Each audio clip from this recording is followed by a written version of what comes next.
Okay. All right, hello, everyone. Welcome on in, and thanks for joining us for a fresh edition of Wide World of Electronic Sports, episode 145. Got some hype to talk about tonight. But Hell of yeah. course, before we get into that, we gotta share a little love with our other co-host here. How are you all doing, Ronnie? You start with you. How you feeling? How you feeling? I'm feeling really good. I'm just coming off of Super Smashcon 2022. Very fun event. Probably the second event in the community that feels like a family reunion, Genesis being the first one. But we also got to talk about some Rocket League as well. And I'm glad that happened because we were able to summon Lord Asif to come join us again today. Asif, how you feeling today, man? Doing pretty good. What a tremendous weekend for electronic sports. And honestly, coming off the back of Evo, which was also excellent, and also last weekend was the beginning of Rocket League Championship Series Worlds.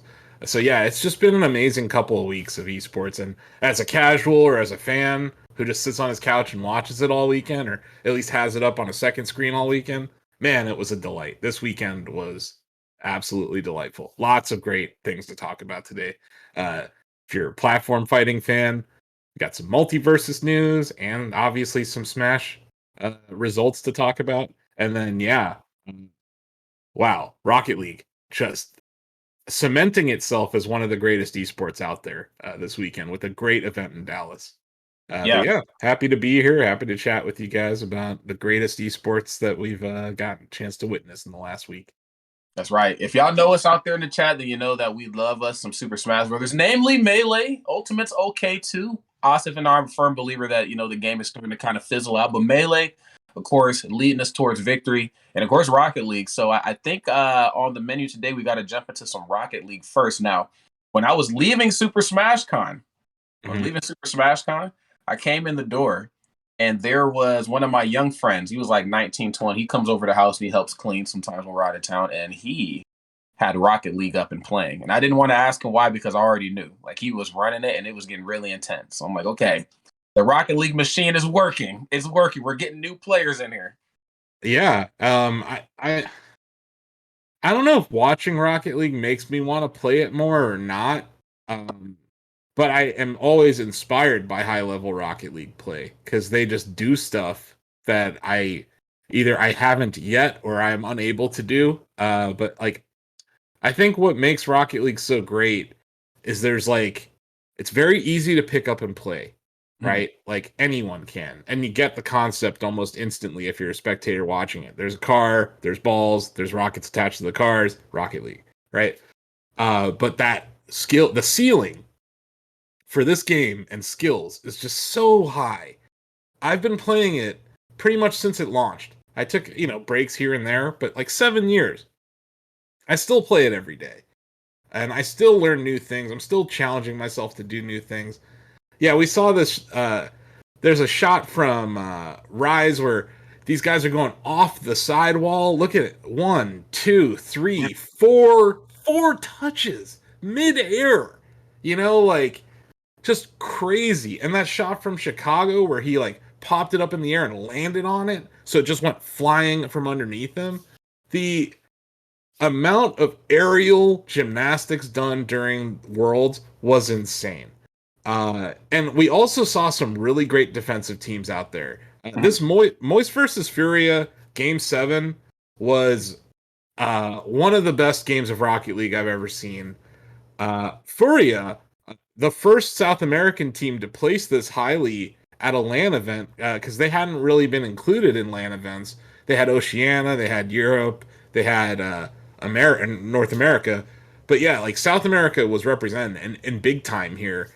Furia played out of their minds. And I'm a defensive player. When I played soccer in real life, I played goalie. So I tend to appreciate defense just in general, like in different sports and in different esports. Furia plays an amazing style of defense. They rotate extremely well. They counterattack, which I love to see. And they had these just mind-blowing moments where 2 seconds on the clock and they tie it. Just so many times they were backed up against the wall where they were admittedly the underdog. They were playing in North America, right? Against North American teams or against European teams. And they, in the case of Moist, I believe that's an EU team. And they were holding their own against some of the best players in the world.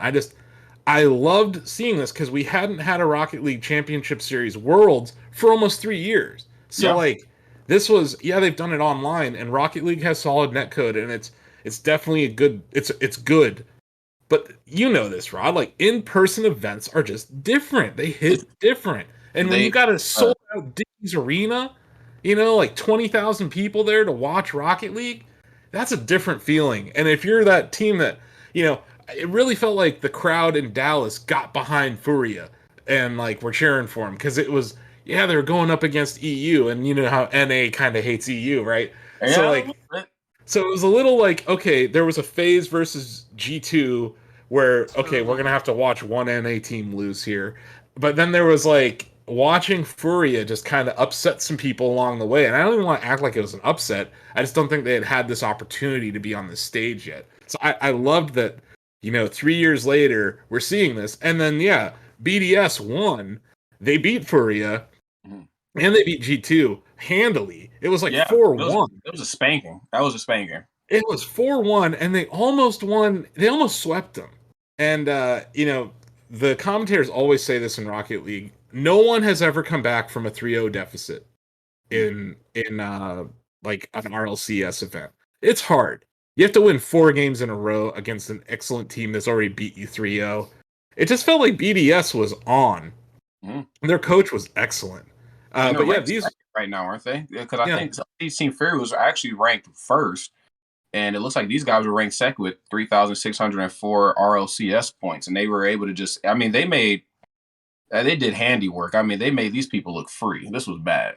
And these guys, it's kind of like Spargo, right? Spargo came up during the Wi-Fi era of Smash Ultimate, kind of from nowhere. And Furia, not Furia, BDS, they won RLCS X, which was an online event, and a lot of people are like, okay, but let's see them when they come to LAN. Mhm. And we saw them; they were excellent. Their coach was outstanding. There's an element of Rocket League that I don't think you really would notice in an online tournament that is really apparent when you're watching this. There were timeouts allowed, right?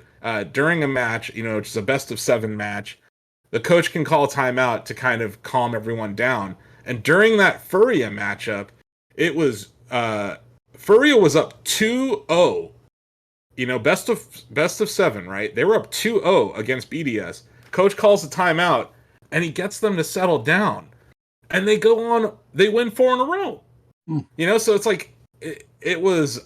I hadn't really had a chance to appreciate the coaching element of Rocket League for years because you don't really see it. They're doing scrims and like all sorts of things behind the scenes, but you don't really get to see it. I thought RLCS did a great job of highlighting just how important coaching is, and not just this esport, but it was really apparent here. And the coach of BDS definitely seemed to be on point overall. I really like excellent. How they tied to it. And a very diverse array of casters too, like analysts from every region who are knowledgeable about the different players and the different teams. Like, I just thought they did a great job of celebrating how global of a game they've created. There was solid storytelling. I like that element of knowing what the moment is, and then the teams you got around. And they were doing these. You remember This Is Sports Center ads, Denny, like from back in the 90s? They were doing some of those, but it was This Is Rocket League, and they were really, really damn funny. Like, it showed one of the players from BDS, and he was being like super nice to everyone, and he's like, "Oh, I gotta go practice." And then they show him practice. He's like, "You're trash. Everyone's trash." He's like yelling trash at everyone. So it's like, I like seeing them kind of embrace their community a little bit that way. It reminded me of Summit, Rod, like how they do sketches and stuff. But yeah, to Denny's point, like the presentation was outstanding. Like, I never was like, oh, I'm gonna change to a different channel. Like, they would tell you, okay, we got 9 minutes until this next thing comes up. But they're running content that's related to these teams that you're gonna be watching in a second. So I thought they did a great job of handling that. There was a team that actually had to play remotely because they tested positive for COVID, and they handled that well. So it was kind of weird because 1 out of the 3 players was sitting there on the stage, and the other 2 were in their hotels or something. And they obviously didn't make it too far. But yeah, I thought they did a good job of keeping players safe, keeping the pace of the broadcast going, and just like breaking down like amazing play from all these different teams. Like, I would just sit there and count how many hits occurred before the ball touched the ground. And there were times where it was like 15. And like, that's crazy. Like, one side of the field, other side of the field, crazy saves happening. Ball doesn't hit the ground. Like, you're just like, and I know we were talking about that before too, like just like how great and like electrifying the gameplay is, and it almost makes me wonder because I'm looking at a lot of these players' ages, like Monkey Moon and everybody on Team BDS. The oldest person on the team is the coach, and he's only 24 years old. Like, you say this is a young man's game, but like, is it for that exact reason right there? Like, their brains are just spongy, and they can just pick up and learn things on the fly, and like, it just sticks forever. I see this tweet you put up there, Denny. I love it. Regardless of what happens, I'm not going to stop until I lift that trophy. Yeah. That was a little over a year ago that Monkey Moon tweeted that. That man played possessed in the finals. Like, crazy defense. Some of the best shots I've seen too, but like, he was a wall in goal. And just heartbreaking if you're on the other team, right? G2 had all these opportunities, and Monkey Moon was there to just swat him. It was like, nope. Anytime that G2 like had a chance of coming back, they were there to stop it. But is this a young man's game? Yes. And I think it's hilarious that by the time you're 24, you're freaking coaching. So like, I don't know what that makes me. I'm like a general manager or something. I can't even They won't I let mean, me on stage. I You appreciate that Lombardi. there's two. I mean, one thing I like about Rocket League is that you do have your defensive side, so like there's the opportunities for both, defensive and offensive play, but then the coaching side as well. I think that element in itself is something that's refreshing.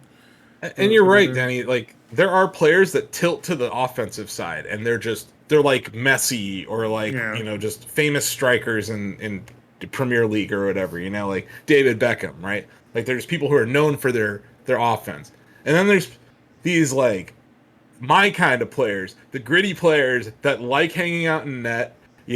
Will counterattack when they see the opportunity, but they're kind of low key chill.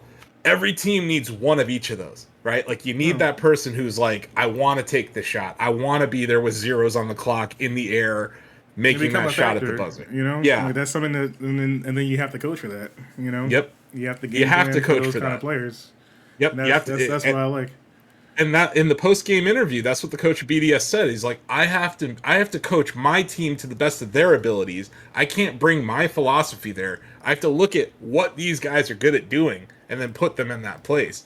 And I think it sounds simple, but that is very hard to do, especially because BDS brought in Seiko, a new player this year, Yeah. and they brought him in mainly because they needed more offense. And for him to come in and be the youngest player on the team and put up numbers like big time shots, a lot of them coming off of counterattack. But yeah, it was just exhilarating. Like I And, absolutely love it. It looks like it kind of goes to show like the importance of maybe taking a gamble and trying something new, because I see Mew and Seiko were they're only a day apart, like in their addition to the team. So it looks like they're like, okay, we do obviously have a sub. We have Mark by 8, and he's been on the team since Monkey Moon's been on the team. Same exact day. But Seiko and Mew being just a day apart and them kind of rolling the dice so late into the game, and it paid off. Like the defense is definitely there, and I think it kind of goes back to the age old saying that like offense is going to sell the tickets, is going to get the asses in the seats, but the defense is what's going to get the job done. Yeah, no, and in Rocket League, it's a balance of both. And I would say that every player has to be able to play both sides of the ball. You have to rotate the element, which was on display big time. You know, when you're playing with your friends or random people on the internet, a Rocket League encounter may go like this: you shoot the ball, the goalie hits it away, right? That's it. This is like first player hits it, first player on the other team blocks it, second player hits it, second player on that team blocks it, and third player. They're not just one shot on a possession. They're usually like 3 or 4. And boy, they do this stuff where they throw it off the backboard to themselves, redirect it upside down. Yeah, the ball movement is crazy. The Between that the and the level, speed too. yeah, the speed, being able to do that all midair, these controlled flying, just flying off of the roof upside down, and being able to actually hit the ball where you want it to go. Like, I can't do that. I don't know if I'll ever be able to do that. And like, I've been playing this for 7 years, and I've gotten better at aerials or whatever. But yeah, like you get to watch this stuff, and you're just like, this is astounding. Like, it is, to me, like a good esport has to be entertaining for someone who's never watched the game before. You have to be able to turn it on, watch it, and be like, huh, what the hell's going on here? Like, this is interesting. And this is where I think Rocket League stands above so many of these other esports that spend millions of dollars every year trying to be an esport. Overwatch League. But yeah, like, Rocket League is an esport. It's not going anywhere. Like, this game is going to be here for a very long time. I kind of put it up there with Quake and Melee as these games that I think are going to be played competitively for a very long time. Core gameplay gameplay loop is both fun and also challenging, but you got the team aspects that make sense. And there's money there. Like, you Yeah. can actually win money playing Rocket League professionally, which is a huge element of it. Now, I do want to bring up, because we had it in here. If you guys have more details, maybe. I see the tweet about the admin review. They had it listed here about the input boost on this end. But There was a controller issue, wasn't it? Yeah, they had there was multiple issues with that occurring. I'm trying to pull up the they tweet had he to sent. they had to replay a game or two, right? Yeah, that happened earlier in the week, thankfully. But they did. God, I can't remember. That was so long ago. I'm trying to find. I definitely posted it uh, in our Slack, but yeah, I can't exactly. After Sipical attempted to input boost through no fault of their own, it was not registered in the match. Due to this, the game will be replayed from the start of overtime. Yeah, they had to. That's weird. Yeah, it was very I strange. I don't know how that happened. But good on them to actually see it and try to correct it as fast as they could. But yeah, that did happen, and they were able to. Yeah, I They guess tried to since it was fix it. a overtime matchup, so at least it wasn't a situation where you had to play the entire game over. Yeah, At I least guess on a that's level the good playing thing. field. It's still better than how Halo handles their BS. But yeah, that was unfortunate. I thought they jumped on it pretty quickly. It wasn't. There wasn't a whole bunch of rage on social about it. They were just like, "Oh man, fix this," and then they did. But yeah, that was earlier in the week. I think that was on the 10th that happened. But yeah, top 8 went pretty smoothly, and I think it was cool to see representation from the South American region at Worlds. I hope Furia, I hope they don't hang their heads too low. That was an outstanding showing by Yeah, them. no, they had a That great really showing. was. That really was. They put up a hell of a fight, and I just thought like, wow, to see a match played like this with competitors of this age. I know like it's technically a young man's age, but it just makes you really stop and think like if they're doing this at this age and Rocket League was like the life expectancy of an esports player was a little bit longer. Like man, I'm afraid to see what they would be like in a couple more years because they with all the points that they had like if I didn't know Rocket League, and I mean, I'm still learning, but like I would have looked at that and thought, there's no way these guys are going to lose. Like they should win. Well, that's what's funny is because Furia last season or earlier this season was definitely known as a defensive team, which is why I kind of globbed onto them. I was like, I love these guys. They're my kind of team. Winning Yeah. 1-0 games in overtime. Like, I love that shit. Mm-hmm. But they really spent this season getting better at offense and becoming more aggressive. And I think Rocket League offense is more about aggression than anything else. It's about, I was telling my teammates, be at the ball, you know? Uh, it's as simple as that. Like when we lose sometimes, I'm like, they got to the ball before us. Like it is about speed to Denny's point. Like there is a RLCS level of speed out there that like boost management to them is just second. It's just second nature. Like it's not even a factor. Like you're never going to hear anyone be like, oh, I'm out of boost. Yeah, That does playing not for the happen. expectation of Yeah. the challenge, the level Yeah. of the players you're playing against, having But that yeah, kind of to, like- management and control. And also, like, what they can do with 28 boost. I can't do that. Like, they are so efficient at knowing just how to feather the boost button when you're going up in the air or whatever. Like, they are the level of boost management when it comes to picking up, but also when you're in the air. It's crazy. Like, and those are the things where I do learn a little bit when I watch. Yeah, I It think doesn't they mean gotta I can learn from actually. this too. It's not like I can go there and fire up Rocket League tomorrow and do this, but at least I understand like the reasoning why they're doing this stuff. I do think Rocket League and Metafy probably should work together on something because Okay, I was going to ask about that. So Metafy was, and I know we'll get to it later, but they've been at a lot of fighting game events, but like their dip over into other traditional esports have been a little slow. Like, are they not like taking the leap into Rocket League and League of Legends? Like, what's up with that? I don't know because I think Rocket League is perfect for it. I can see what I love about Metafy is it's another source of income for these players during the off season or in between events. And Yeah, I was like gonna say, if you guys gonna explain a bit more what that is for the audience in case they yeah, haven't Metafy is familiar this with like it's kind of a subscription or I guess it's not subscription based, but it's like a paid coaching service where you can have one-on-one sessions with a pro or a former pro or a coach. Like Mewtwo King, for instance, is Yes. printing money over there on Metafy right now because he is one of the smartest people when it comes to frame data in most Smash games, not just one. Like That's facts. dude knows frame data across the board. So if you want to have like a one-on-one session with Mewtwo King, you can. Uh, or in Multiverses. I know Nakat's giving lessons on Metafine now, and he just won Evo, so people are definitely lining up to hear his advice, especially if you're a Wonder Woman main. So yeah, like, and then sometimes like Nakat will go against you in those. Sometimes he'll play with you in those. Like he tries to, all these guys try to tailor their sessions, their tutoring sessions, for the player. So it's a really cool one-on-one kind of scenario where inexperienced players or people who are kind of in playing at locals and stuff, they can level up. So yeah, I think Metafy and Rocket League would go together really well. I'm surprised we haven't seen more of that. I'm always going to support trying to get some hands-on with people that might be able to teach you something. And in this scenario, you also have like Furia. I mean, they have their coaches and everything else there, but you also have the footage, so you've got plenty of opportunity here to like learn from your mistakes. You're right. You can go back and watch the tape. No BS. I have probably 1,000 replays saved in my Rocket League, and occasionally I will pull them out in our Discord and we'll just watch the tape. Or sometimes like I just have something crazy that happens and I'm like, hey guys, I have to show you what I did earlier today. But yeah, we do.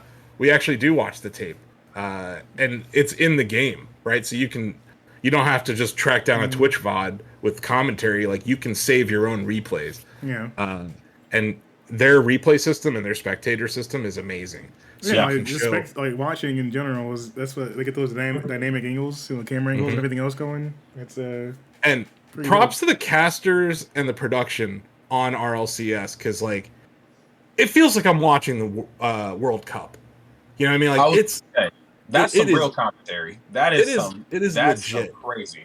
It's legit, man. They got British people there, or people from EU. They got Americans there. They have South Americans there. Like they bring all the different vibes, and like I like that they're like, okay, Furry is playing. We're gonna bring our South American commentator on for this, and they were rotating that stuff, and it just makes it so much cooler when you have the person who's most knowledgeable about the team there to talk about that team, and they don't like they let their commentators get excited, what I mean? Like they let them have a good time, which I think is super important and makes it just way more entertaining than like Overwatch League or something. It definitely feels like a premier event in general. Like you're getting the best of the best, but also across the board as far as the commentary.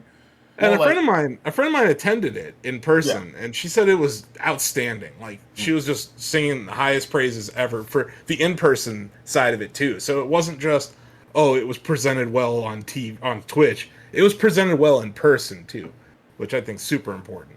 Yeah, very. I mean, to let broadcast talent kind of shine through and show their enthusiasm for the game. Like I think in fighting games, sometimes it's a little frowned upon because if you get too excited, then it's like, oh, you're showing bias. You just want your boy to win because like that whole crew who you rep thing, is a little bit more prevalent there. But I think when I listen to traditional esports, like some of these casters and analysts just come off as like genuine fans of the game, who decided to take that professional leap, but they're propelled by the fact that they love exactly what it is that they do. And I'm not saying that the other esports don't, but like there's just something about like British commentary, like I don't care what the fuck they're saying. It just sounds either like Broadway or it's not like the most hype shit ever. Like they're just going in. And I don't get it. Even in like Smash, we only have, I think like 2 or 3 British commentaries that come over maybe once or twice a year. But when I listen to them, I'm like, I said that same thing, but it didn't sound as good though. Like it sounds better. I think it goes back to soccer. Like World Cup energy is real. Yeah, like soccer has a different commentary vibe than any other sport, right? Like, we have Al Michaels in football, right? And he's a great commentator. I'm not throwing any shade at Al. Like he's awesome.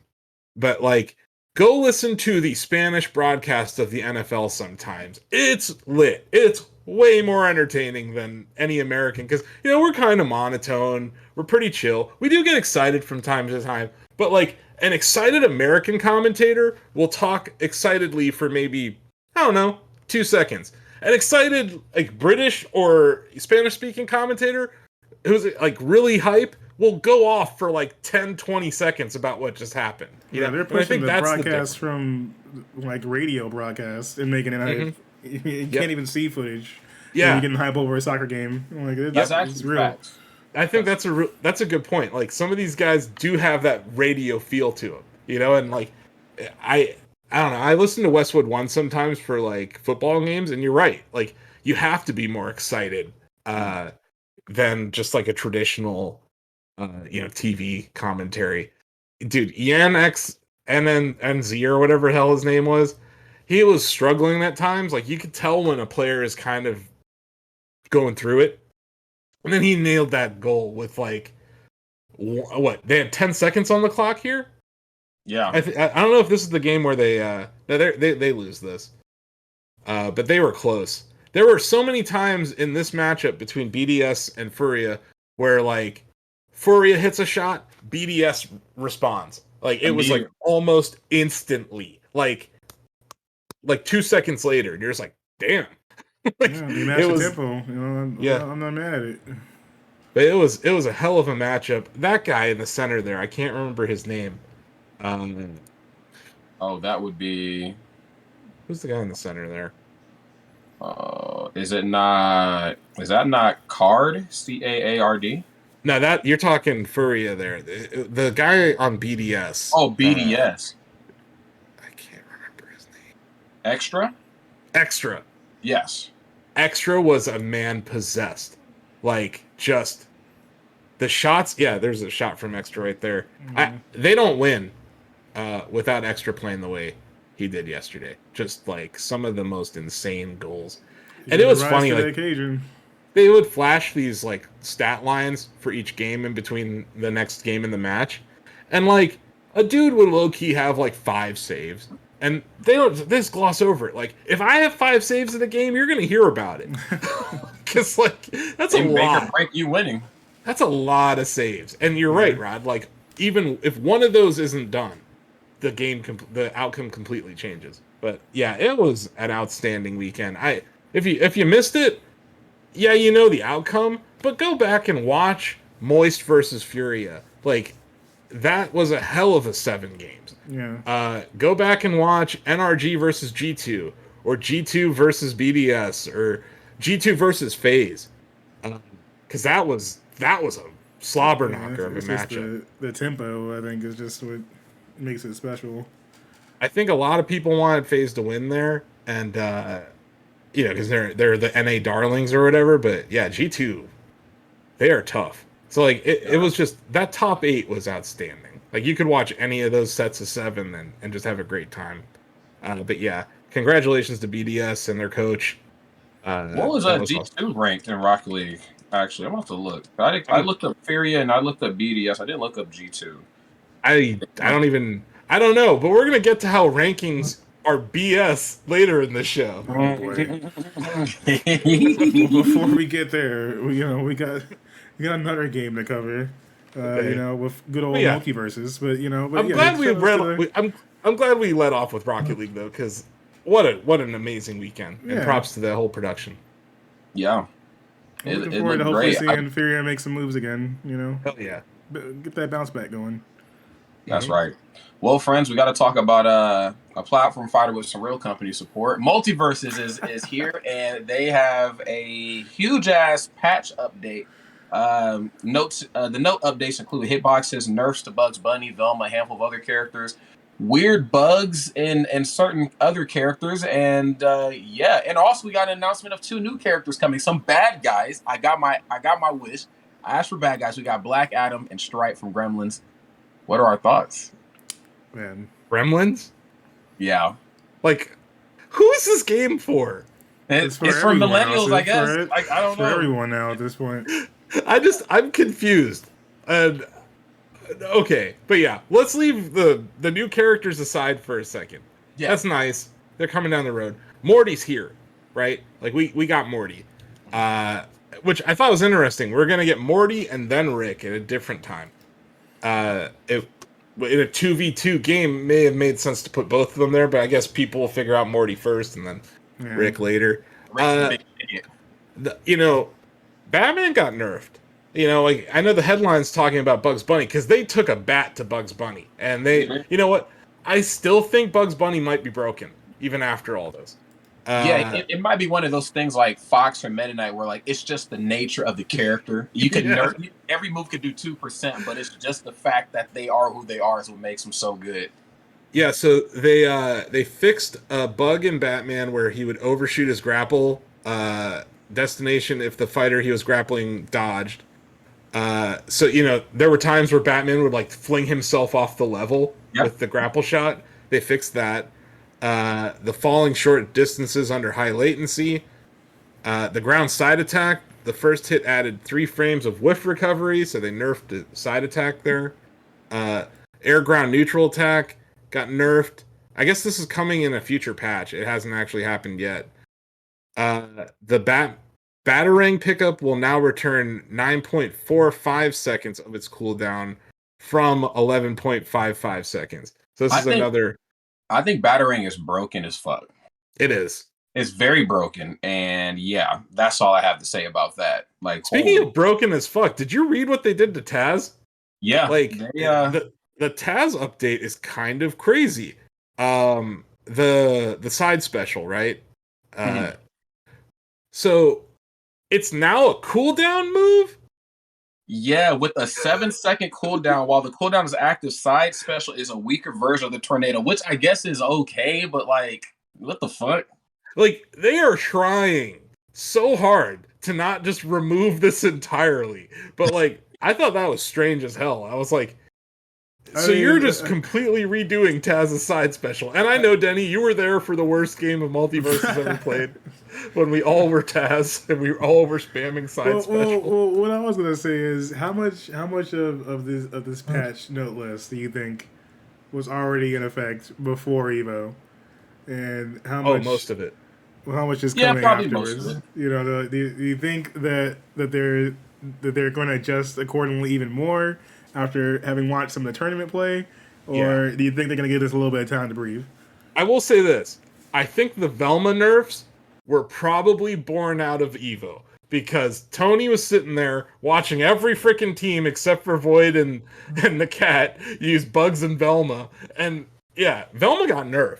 And in really good ways, I think. Because she was like too campy in her current in her pre-patch state. So they definitely took the nerf bat to her.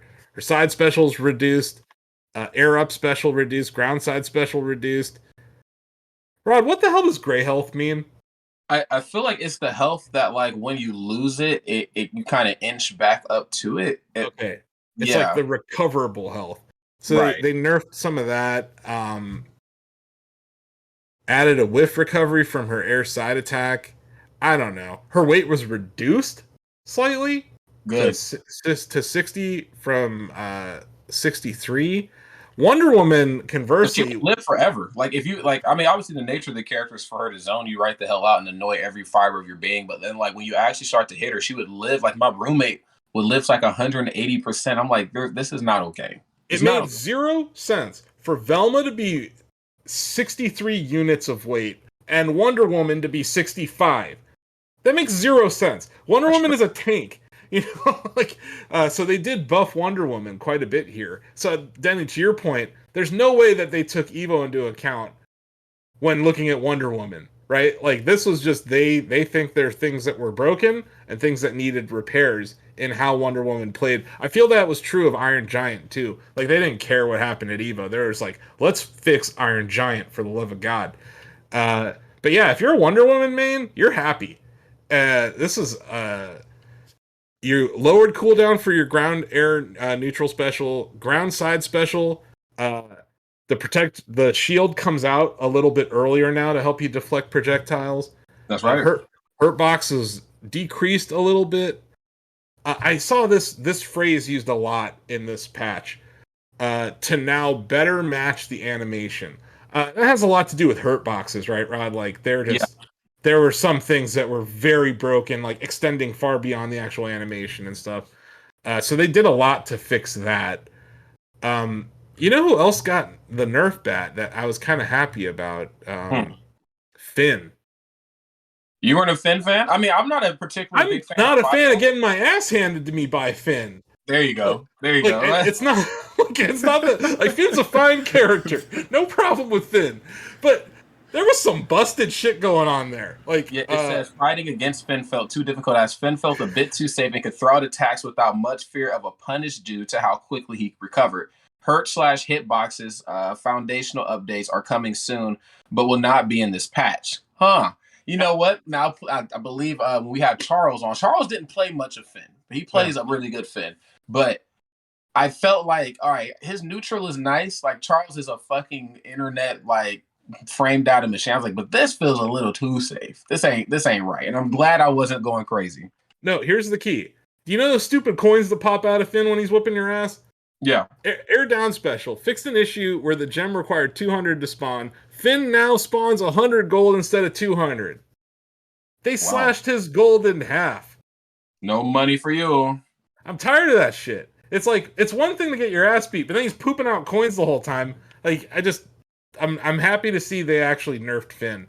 Because as someone who's just been playing this online, there's 3 characters I see and I just cringe.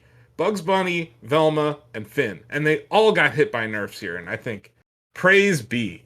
Because they deserve my roommate, my boy back home, Sensor, he says the Velma pain because he plays Velma. But I'm like, look, Alex, if you're listening to this, you're nice. I know you're nice with you. You play this game every day, but we be both lying right now. We said that Velma just did need a slight tweak. Now I'm not going to say put the nerf hammer on any character, but like, yo, Velma was kind of wild. Out of control. Like, if you go watch Evo, man, Velma was out of control.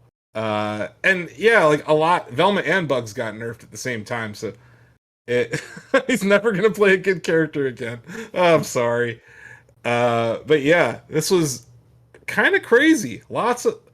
I love seeing this because it shows the devs are like that Taz update, for instance. It shows like they're really gonna work with these characters to make sure that they're viable and not broken. And Taz was, when we were all playing the closed beta, Taz was broken as fuck. And then they took a nerf bat to Taz before the open beta, and then Taz was like trash. Like, you didn't, like, I think you saw one Taz all of Evo. But now it's like they're trying. So the patch notes equal pain. I'm sorry, Justin. What's going on, Justin? I'm so glad. He's the one who helped put together some of the a lot of like the community events in the beginning of MultiVersus. So big shout out to him. He's actually the one that, he put me on to a lot in MultiVersus. Like, gave me the news and the scoop about characters before the game had even came out. So big shout out to him. But yes, the patch notes definitely equal some pain. The way I felt about Taz too was like, is this just not like early meta, not enough people have their hands on the game stuff, or is this like actually polarizing to what we're going to see later on?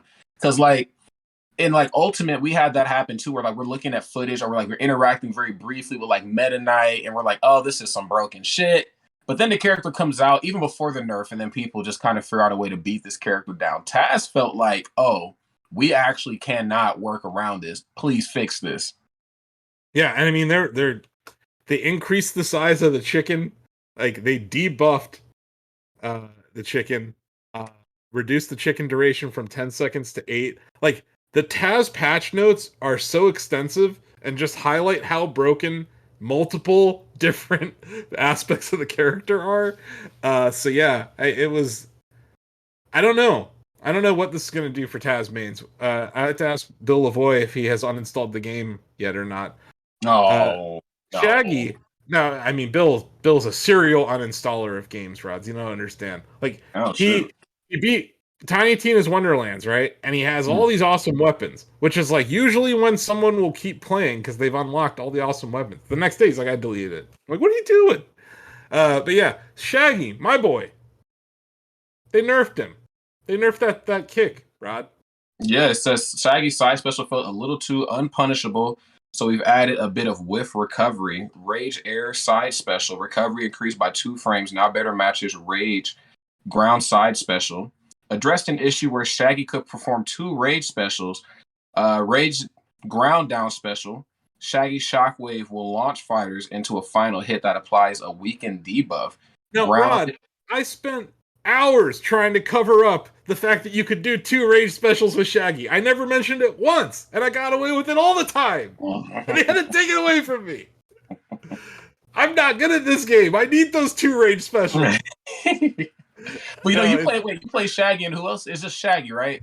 I used to be a Bugs main until the Bugs Bunny agenda came out, and I realized that they were going to stop him at all costs. But yeah, I main Bugs and Shaggy, but lately it's been just Shaggy. Okay. They did buff Shaggy's down special, which I agree was kind of lame. So this is going to be great. I guess like this kind of patch, you're just happy if your character doesn't get completely destroyed. So a lot of what I love about Shaggy is still there. And I don't think, based on what I've seen from pro level play, like Shaggy's not viewed as like super high tier. He's kind of mid to high, right? Yeah, one of those characters that are like, popularity wise, very cool, but in the game, he's just kind of like where he needs to be. But I think the fear and just the hoopla around patch notes is where, like, this is how it should always be in games. Like, oh, the patch notes are coming. The developers, the people in charge, like not even just like the community people, like, but the actual developers and the people who make this game are very active about, hey, it's coming, read up, please. Like, this is how like everybody should feel, like the hysteria around it.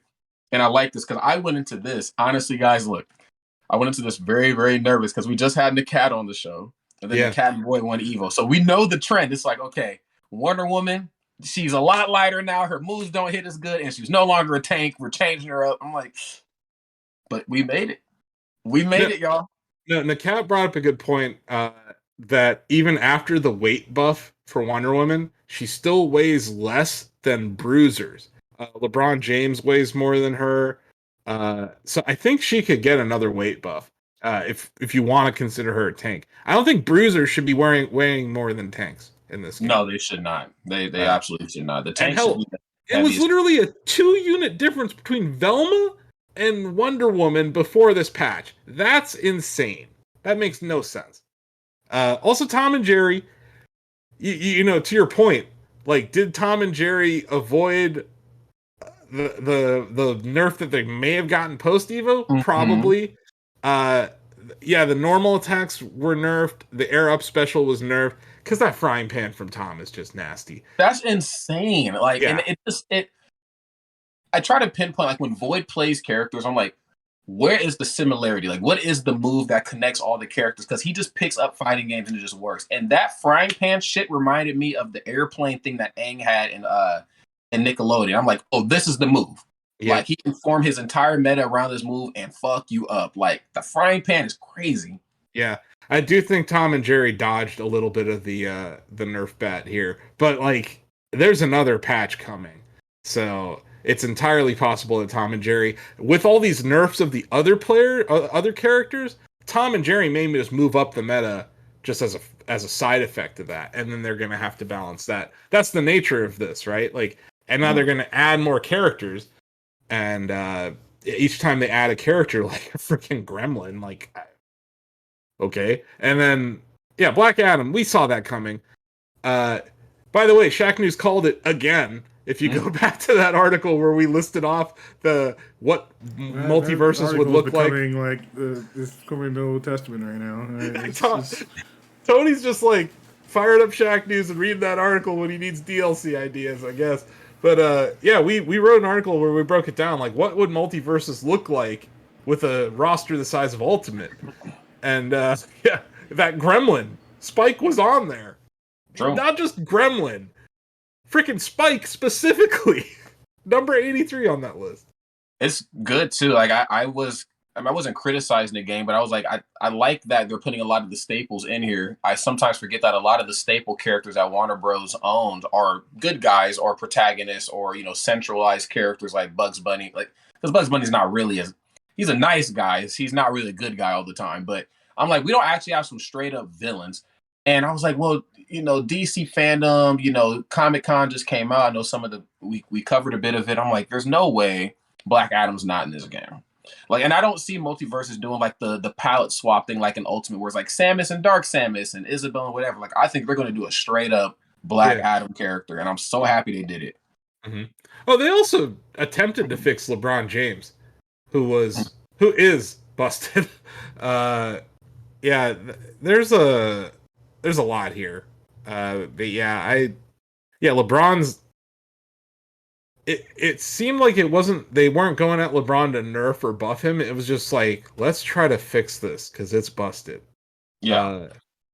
Uh, so yeah, we'll see what happens. Well, they fixed something else with his grounded side attack. The 3-hit combo hits more consistently. And when LeBron came out, I think I was still in Nebraska and I played, a lot of matches with the roomies, and I felt like his jab, or just not his jab, but like his side ground attack just did not, like, it felt wonky. Like, I felt like, are they able to like DI out of this? Like, is this just not consistent? It's like Samus jab in Ultimate. Like, it's just not true.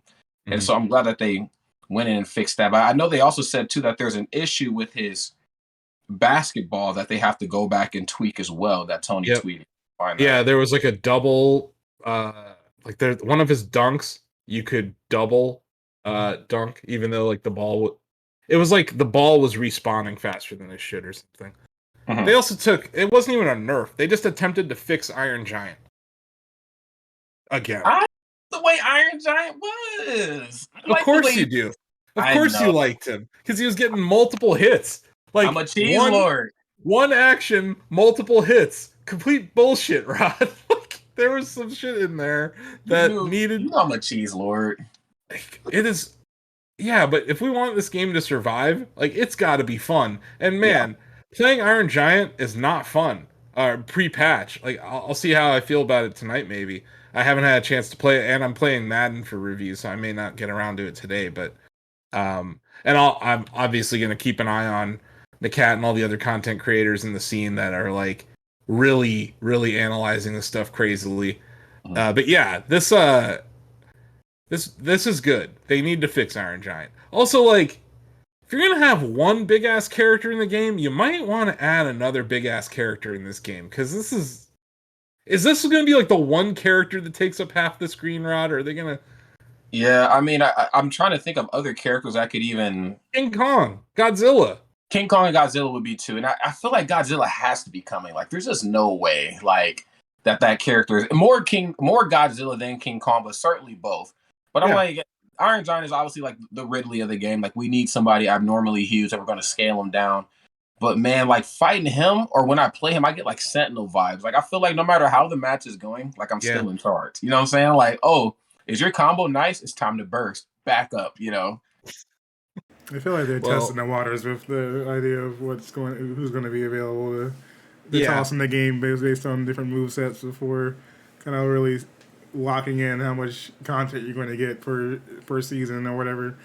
Which, I mean, makes sense. I mean, the devs are definitely really active with at least communicating, which is a good sign. Yeah. And Steven got nerfed basically everywhere, right?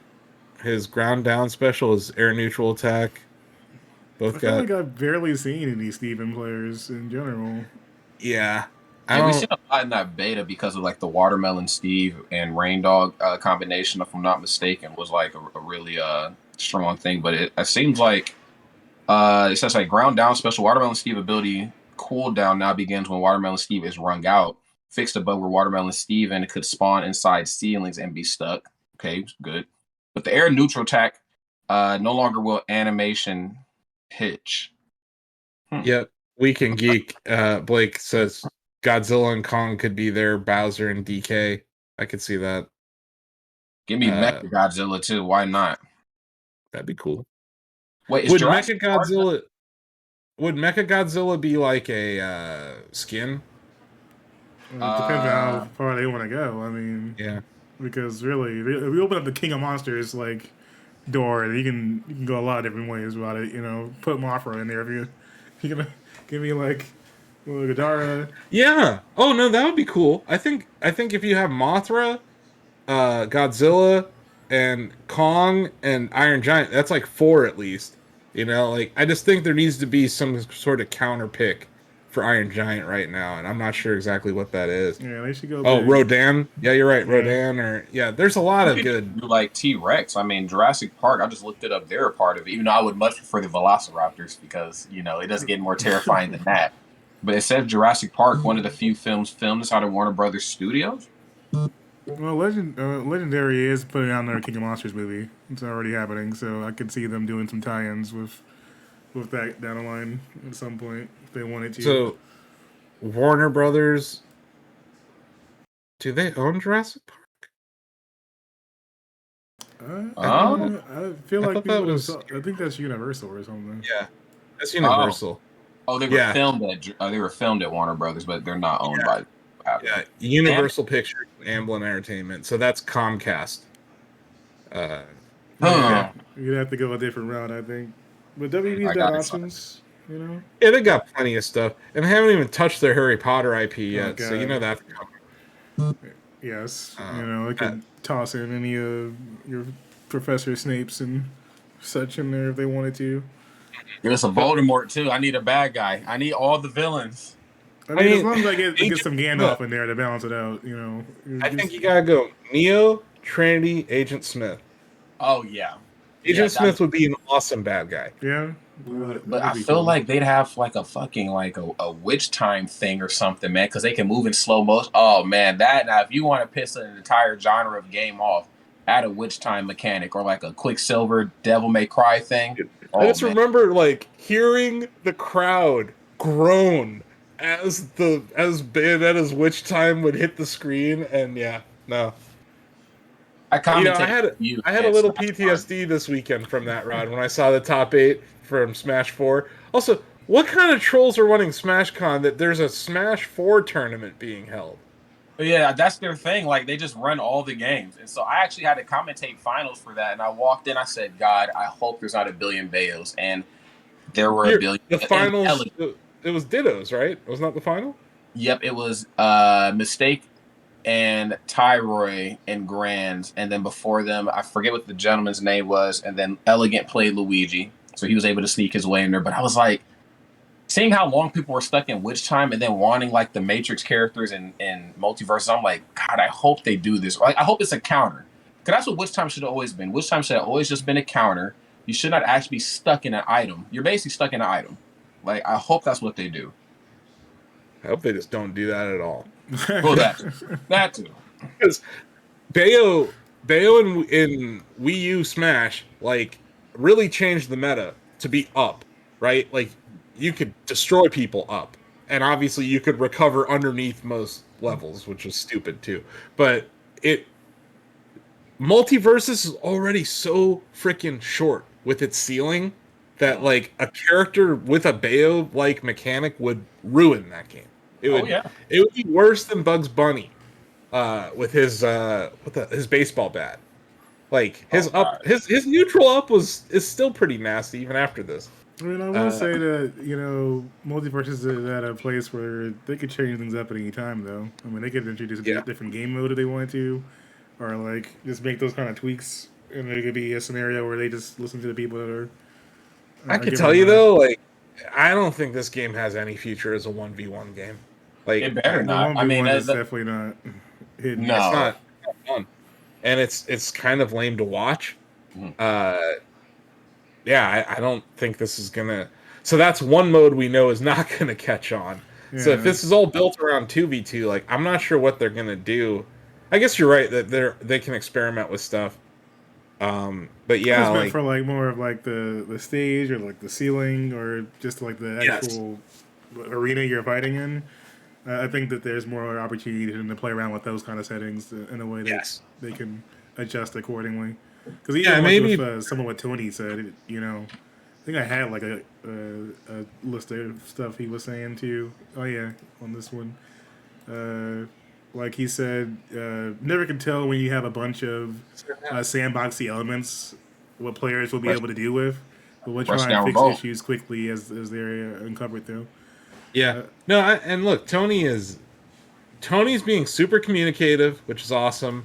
He's obviously listening to top tier players, which is also important. And yeah, they're gonna make mistakes, and they're gonna correct those mistakes. And I think the community's been pretty understanding of what's happening here.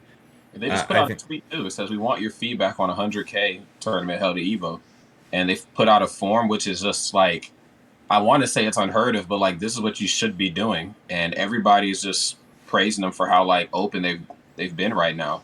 They're Kind of making the like right moves early on right now. Remember like 5 years ago, Capcom did that? Like they had this like player survey that they ran. This was before RE7. Like they were like, we want to be better, and like it was like, do you want a Mega Man? Like, what kind of games would you like? Like They I ran think something it's like that for like the general Capcom games, and they ran something similar for the Street Fighter side yeah, of things after they switched after Neo had retired. Well, not retired, but he left the hit of Street Fighter. And then they were like, "Yeah, so what do you guys want to see from Street Fighter moving forward here as we go into our next season of content? Because clearly you guys are not coming yeah. out for what's Hell, happening right now." but Sora, the result of a Smash survey. People forget Yeah. that, but Nintendo actually listened to the community one time. What? Well, yeah, and the wait, do the You get Smash one. ballots You count? get one time. Do the Smash ballots count? Yeah. Remember No. they did that where they were like, hey, what character do you want in? Like everybody chip in and vote, and then like they just still add whoever they want it. That doesn't count, does it? No, we're talking about Smash the. ballots and Yeah, no, not that. Okay, never mind then. You're right, with, just with one. with the lawyers that then walked in and were like, "Yeah, no, Yeah, no, just and put honestly, these in there real quick." but yeah, Sora was like Iwata's last thing for the Smash community. Sora was, was and like one of those where like the amount of loopholes they had to get through to get that to even work at all is insane. they said they had to pay like $25,000 just to show the Mickey Mouse keychain in the trailer for like the 3 frames it was on screen. Like it's just and Nintendo and Disney playing nice in this day and age sounds absolutely wild. And then the character comes out and he's like, nobody even wants to play him anyway because he came out so late into the meta that people basically already have their characters, and he's It's not not. providing. I mean, Nintendo and Disney have had a relationship in the past. Like they've shown Smash tournaments on XD before. Right. Like it's not like they hate each other. It's just that Disney wants money for everything. Yeah, Like that's true. every little thing is going to cost you, and Mickey is like their crown jewel, right? So yeah, they're not gonna just give We're you gonna see how Mickey things because go you when paid. this Kingdom Hearts cuts back in the run again. God, that Kingdom Hearts 4 looks. We're gonna see how That- things go out. Now, That now looks there's bad. his entire Disney Plus streaming service. So there's opportunity for tie-ins here. Yeah. It may be out of control at this point. Kingdom Hearts 4 looks categorically terrible. It looks too real. Like I think what separates Disney stuff from like other games that there's like that childlike campiness to the Sure. character, like Yeah. that whimsical, fun adventure, but the seriousness Whimsy, of Final come on Fantasy. now. We don't need any of No. that. It's time for Guardians of the Galaxy 3 and my Kingdom Hearts. Okay, this is what's gonna happen. You get some I mean, nice time with honestly, Star I'm with Lord. that too. Rocket Raccoon. I'm gonna shoot some folks. It's gonna be good times. All I'm right? actually down for Guardians 3 in there. Like we need to have some Marvel characters in Kingdom Hearts. Like, what's up? Can I get a Thanos? Can I get an end game battle scene? What's I'm up? actually into this idea. I don't want to play Kingdom Hearts 4 at all, but I'm suddenly very interested. Give me a party mode with Rocket Raccoon and Groot. Just we're out here. Hell yeah. You gotta put in some work, man. Nah. You need the Fat Thor, Groot, Rocket arc in there, and I'm sold. I'm with that. Maybe a Korg, what I'm saying, for some comedic relief. But I need one of those 4 in there. Fingers crossed. We got that D23, presentation Yeah. coming up. That is coming. MultiVersus.com is trending just off of the the strength of that announcement, despite there being no. I've pretty much almost given up at this point of it ever being salvaged. But of the off chance that Marvel 4 happens, I don't know what I would do. I'm going to call you. I'm going to be like, Danny, are you alive? Are you with me? They just announced it. Are you still here? It seems like they should do it, but I don't know. Well, they got the IPs back. I know that was one of the things that kind of stopped Marvel and Disney from doing a lot of what they wanted to do, is that they didn't have rights to the characters, but they did that Ultimate Alliance 3, which brought back the X-Men. So I'm like, okay, we are doing Marvel video games. You know what we want. I mean, Well, Ultimate Alliance 3 is cool, but we need that Marvel 4. no, but what you get is Wolverine in that Insomniac game. That's what you get. Yeah. They're just Ah, gonna they're gonna be like, okay, now here's Storm, here's Rogue. They're gonna Yeah. milk this thing for all they got. We need to repair this relationship with Capcom, man.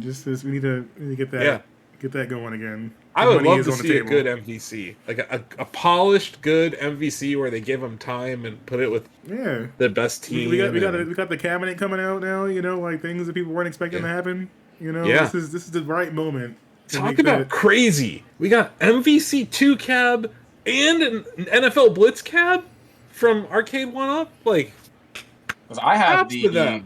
I have the X-Men versus Street Fighter cap, whichever one you have back there, Denny. I think that's the one I have, Yeah, it's and got a I couple of the paid. verses in there too. That Marvel one.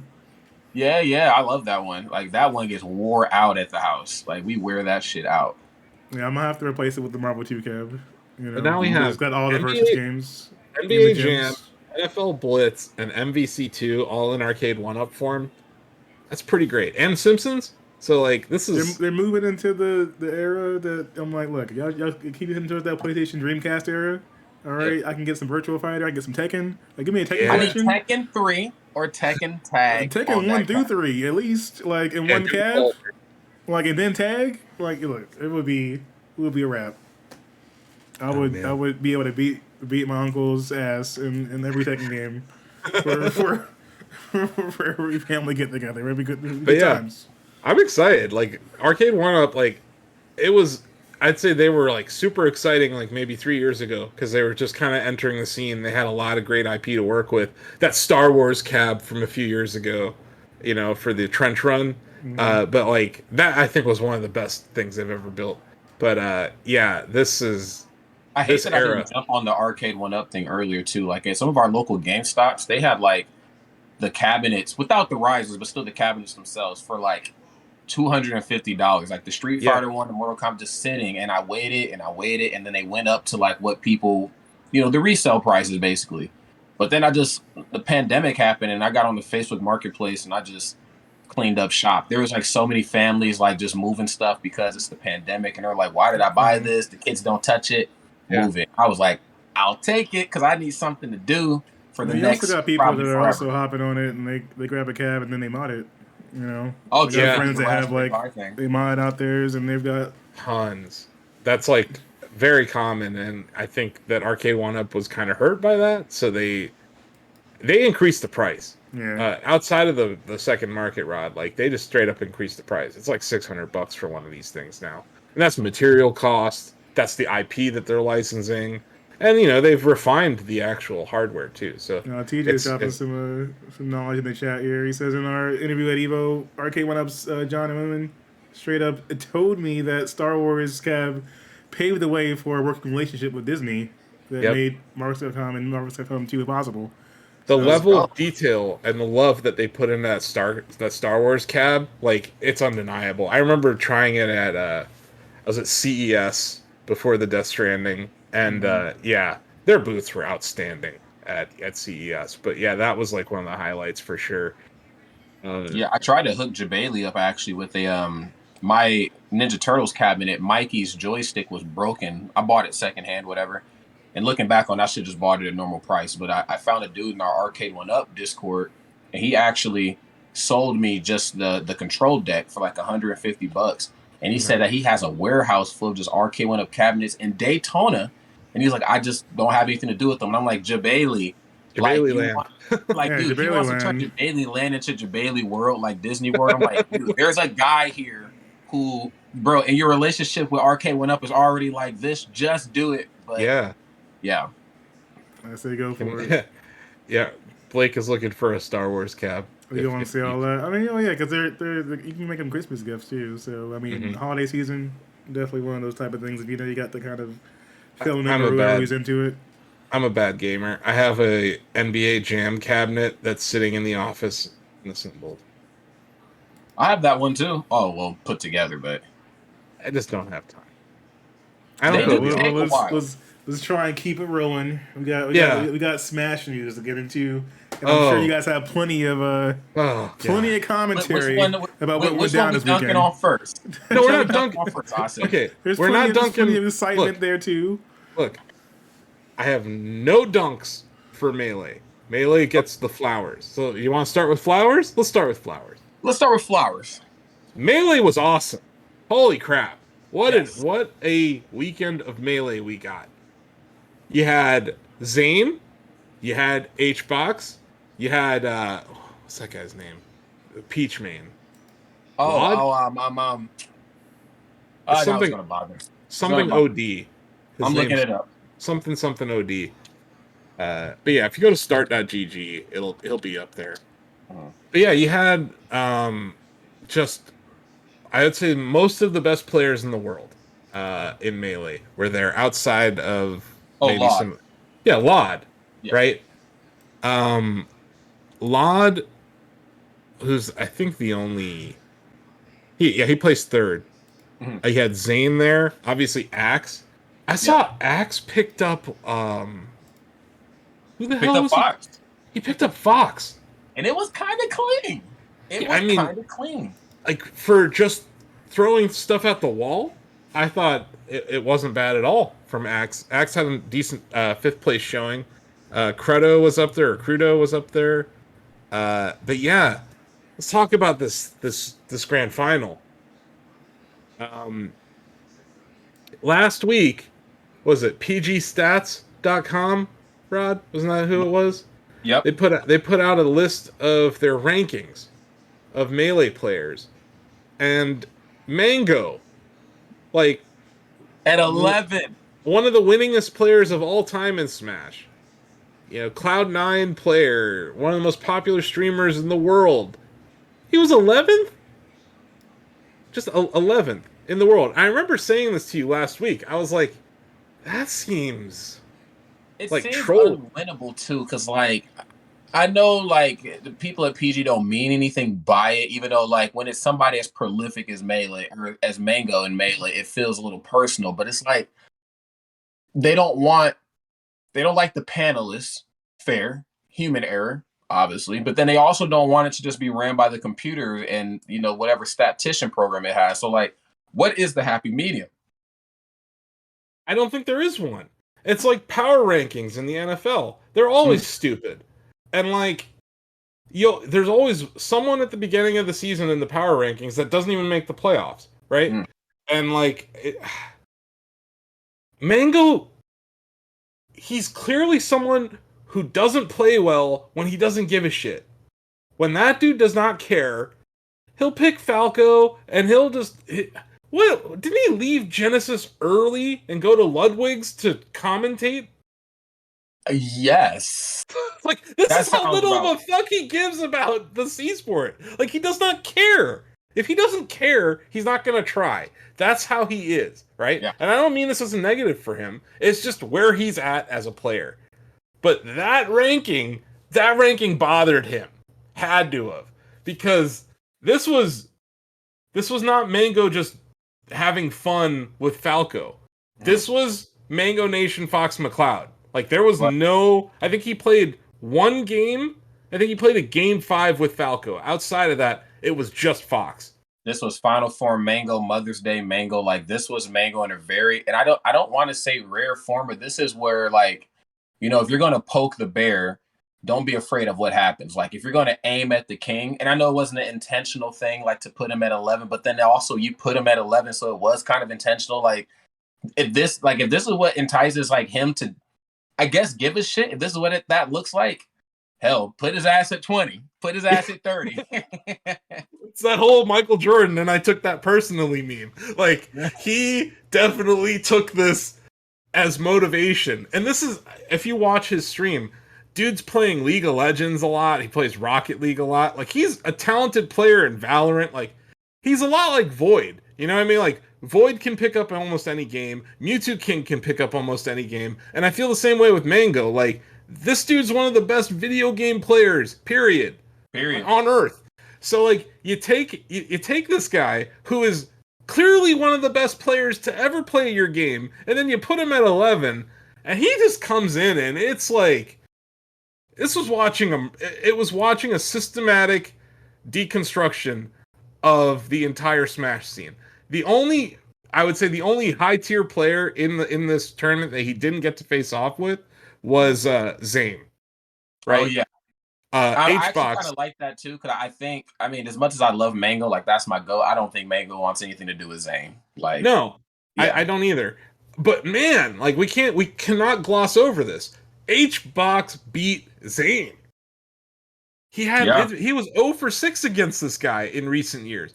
And like Zayn had his number, man. Like Zayn with Marth was throwing Jigglypuff all over the place. That was a huge win for HBox.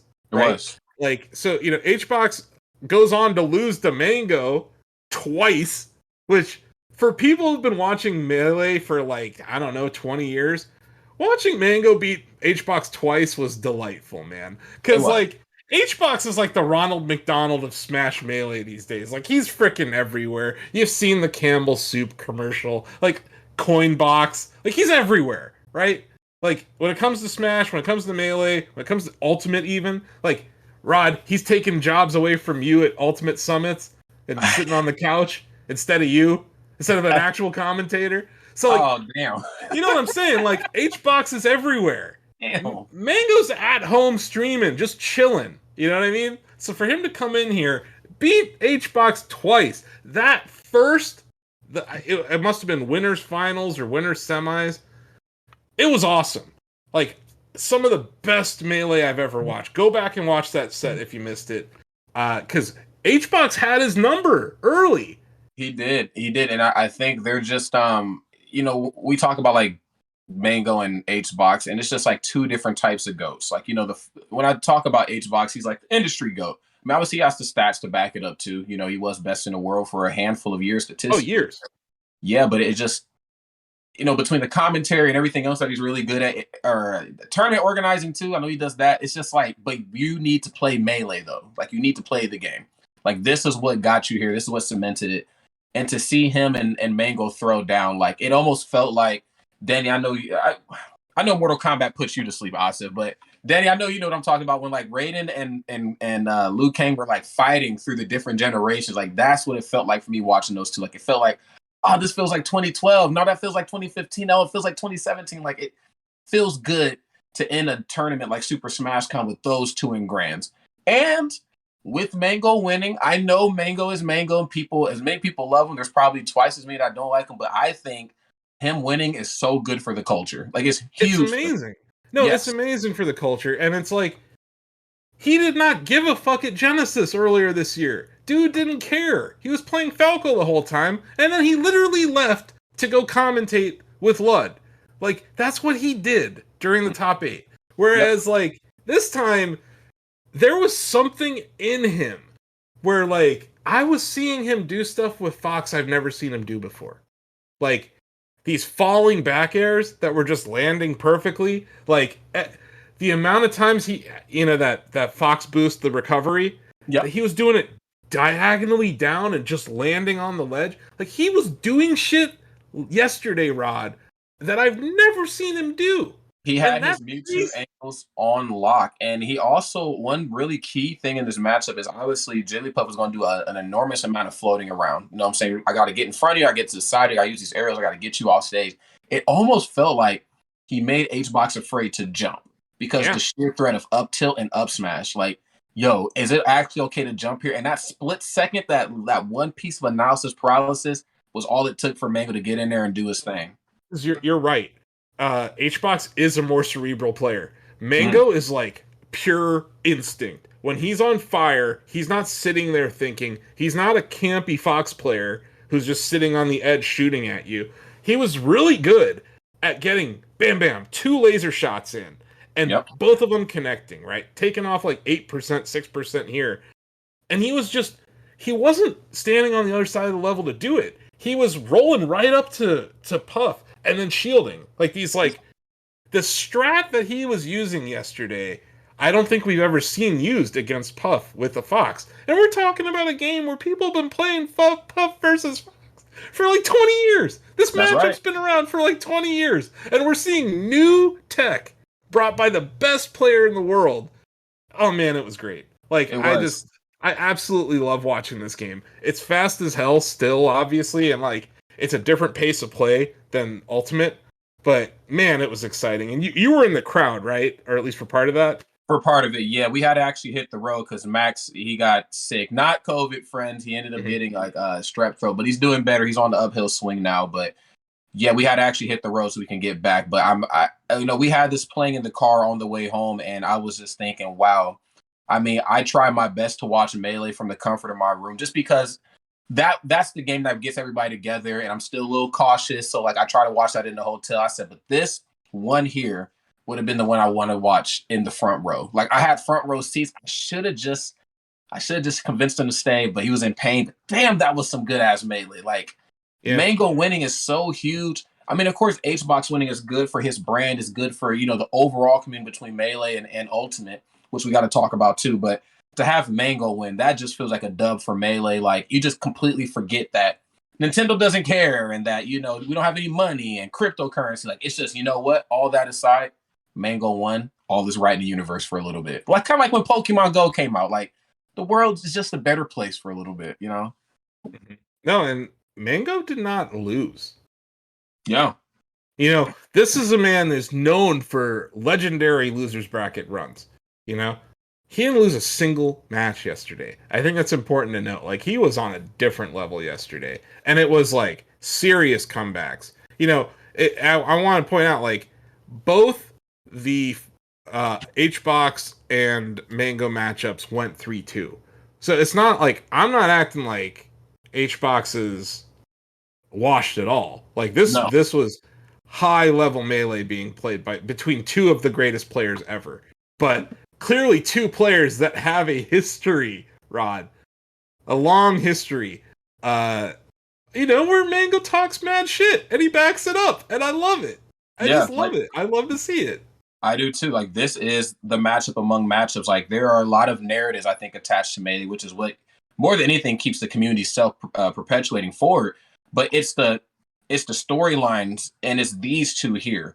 Like, Zane could pack an audience. Like, any of the guys in top 8 can really pack an audience. You got good guy Axe, who's like, I just love Melee to death, and I've never done anything wrong, and I'm an angel, and I play Pikachu, and I wear a cape, but then you also got Zane too, who like is the newer guy, but still gets it done. He plays Marth. He's like the one-off, but like these two here, like Doc babies, pre-Doc babies, post-Doc babies, whatever era you came in Melee, Mango, Hungry Box. Like, I just, and the fact that he played Fox for the majority of like this bracket run was insane, because he almost didn't make it too.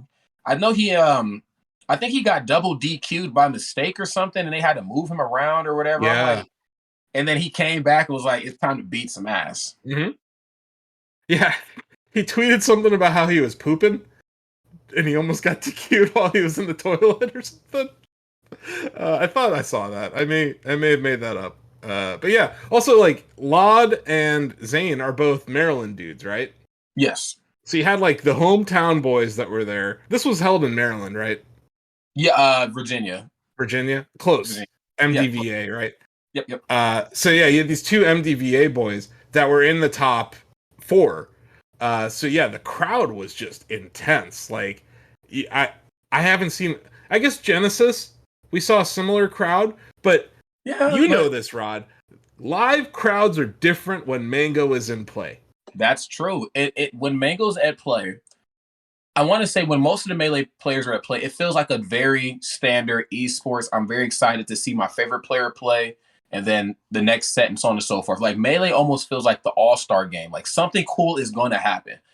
But when Mango is on stage, it's like a fucking Queen concert. It's like he's Freddie Mercury and he just has the crowd in the palm of his hands. I mean, he could get on stage and sneeze and half the front row would just pass out, dude. Like, it's insane. He has some different control. And it's crazy that he's just unapologetically himself. I mean, and the HBox is too, to a sense, but obviously HBox has more of like that industry chip in his brain. But like, Mango is just unapologetically himself. He might chug 3 beers before he goes on stage and performs better than half the tournament. It's wild.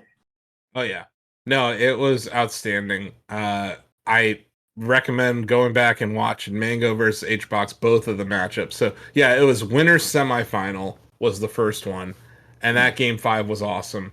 I think that was, I don't want to say it was a reverse sweep. I think it was like 2-1 H-Box, and then Mango held down game 4 and 5. But yeah, it was just super entertaining. And like, I think it was the high of the viewership for the entire evening. I want to say it was as well. Yeah, Grand Finals of Melee was somewhere around like 77,000 people watching concurrently, which was very high. But still less than half that of Rocket League Championship Series. Well, you know, H-Box made some money at least. I mean, he didn't have to tweet out only made a ham sandwich with. How much did he make though? It says that Mango at first place made $3,208.50 because the prize pool is only $7,130 for singles. Hungry Box made $1,782.50 with 675 points towards the Smash World Tour. First place, then you had to travel. Think about that. You have to fly, you have to pay for a hotel, and Mango's got a kid. Like, $3,200, that's not worth it. Especially in this economy right now, with the flight costs and everything else going on. Not worth it. He did that not for the money. He didn't do that for the money. He did that because he wanted to prove he was the best in the world. That's why he did it. He definitely did it. And he could have went home and streamed Mario Kart or whatever, Mario Party, whatever he's been doing, Strikers, but he decided to stay and tough it out. Now, on the topic of players having to tough some things out, we got to jump over. If Melee is the flowers, and Ultimate has to be the fertilizer on which the flowers are. Okay, yeah. Let's time. But yeah, I wanted to start this conversation out positively because I do think that Super Smashcon's Melee tournament was a highlight of my entire weekend. And watching Mango win, just awesome. Like, because you don't always get Mango who gives a fuck. Like, you don't. Sometimes you tune in and Mango is just not on. He's not trying. He doesn't really care. And he's out. This was not that. This was quite the opposite. I love to see activated players like that. Who, like, it clearly wasn't about the money. Like, it was literally, he took it personally. And he was like, no. I am the best player in the world. If you're playing Smash, it can never be about the money, let's be honest. I mean, it just can't happen. You know, you got to be playing for something else that stems deeper than just money because Smash ain't going to pay nobody's bills. Yeah. Speaking of not getting your bills paid, let's talk about MK Leo not getting paid. Or no, I mean, he got paid, but not as much as he usually does. Yeah, you know, MK Leo, there's a lot of narratives attached to Ultimate as well. I mean, as you know, whack as Ultimate can be at times to interact with, or at least from a spectator standpoint. This is the third biggest Smash event ever, only behind SmashCon 2019, and then of course Evo, the first year for Ultimate. The Ultimate numbers, of course, are what kind of padded everything for SmashCon, but you still can't ignore the fact that Ultimate, just really the latest Smash titles in general, just always have a little bit of wonkiness to them. This one, of course, was the Steve Show. That gentleman Onin came through and he put the Midwest on his back, but he also put a target on his back too, just by playing this character. Did you guys see any of it? I did. I saw Onin beat Gluttony, and I was like, uh-oh. And then I saw Onin beat Meister, and I was like, uh-oh. And then I saw Onin beat Meister again, and I was like, oh. But yeah, it was... I honestly thought the loser's bracket was more entertaining than the winner's side of top 8. Because you had a liquid matchup, right? You had DeBuzz versus Riddles. Yes. DeBuzz actually won that. I like seeing DeBuzz figure it out. He's a dude, like we talked about him in the past, like, I don't know if there's many harder, like, I don't think there's more players with a stronger work ethic than him. Like, he's trying. He has a ton of research that he's been doing.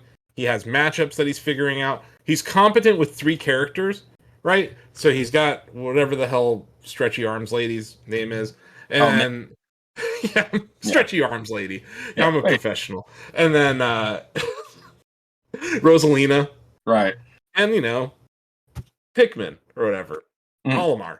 So he's got like these 3 characters. They're all very different, but I think he's figuring out who to play when, which is like a huge thing for him because I think once he gets that, he may actually be able to place a little bit higher.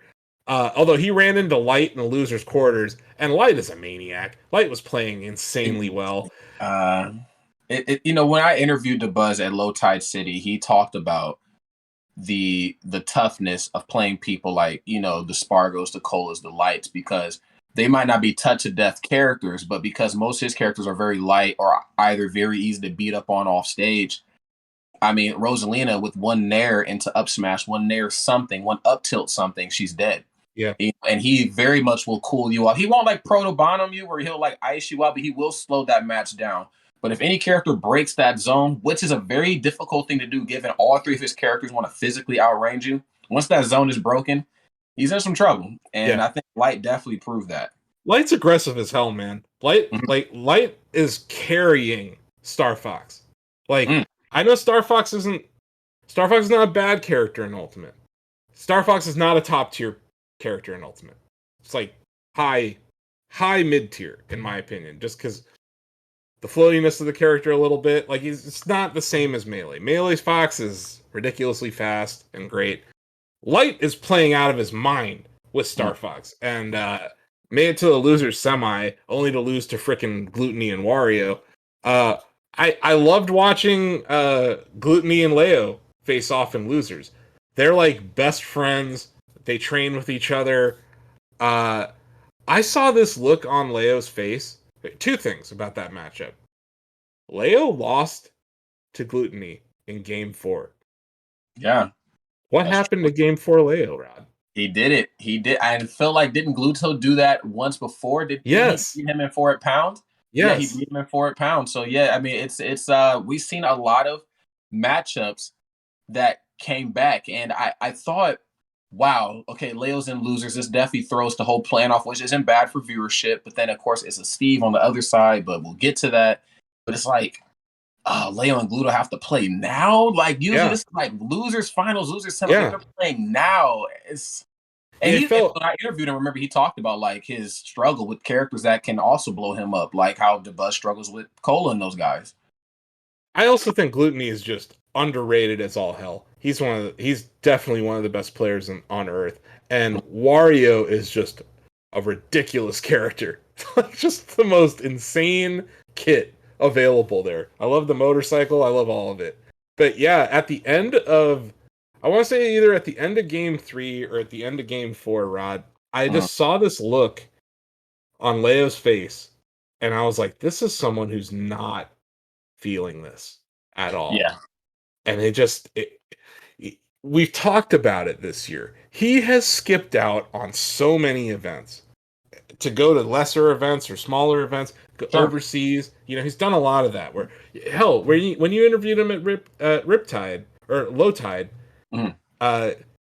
he was there, but he wasn't competing. Yeah. He really feels, and this is just me from watching him, it just felt like a person, like his actual, like, the way he was carrying himself. It's not that he lacks confidence. It feels like he just doesn't care. Like he's kind of over it. And I think when you add the narrative of the circuits too, I think once he realized, okay, I'm already qualifying for championships, that's what I really want to run back. Yeah. But there's there's other storylines that are tied into you not showing up to things. Like I think Spargo tweeted that there was just one tournament or like one placing that was off that stopped him from being one over Leo. And I was like, damn, like has Leo missed that many tournaments stateside? I'm like, it's that close now statistically. Skill-wise, whatever. But stats-wise, it's different. And I'm like, Leo is what I like to classify him as like a Saiyan. There's a lot of narratives on like what a best player in the world looks like. In Mango, he's the cultural GOAT. For Zero, when he was playing, it was I just don't lose. What makes Leo so strong is that he'll lose. He might get his ass beat. This weekend was probably the biggest ass beating he's taken in a long time, but he'll come back stronger. But I feel like there was just too many characters that he had to do that bounce back thing from on earlier events throughout the year, plus him not being in the States. I was like, this isn't anything good. Like he had to try to lab Wario, Steve as well. There's a potential Min you got to deal with again, and you're playing a bunch of characters too, Byleth, Joker, everybody. I'm like, this is an uphill battle for you mentally this time. I feel like I'm glad you brought up his mains. I think the change to Aegis is not necessarily going well. No, it's not. I don't think he's really placing that well with Aegis. I think he may still be the best Joker on Earth. Joker got nerfed. I understand that, but he I wasn't. still think Joker's best character in the game. Like, that character is absolutely nuts. But I think just the amount of finesse. It's almost like Meta Knight or like Bayonetta. Like, these characters are very wonky on one side, or like Melee Fox.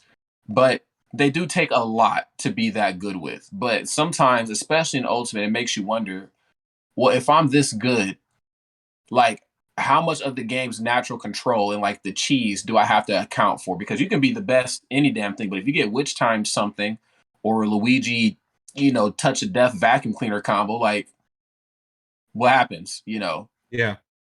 No, it's just something I noticed. Seeing Leo with fifth place finish at SmashCon, I was surprised. And I worry that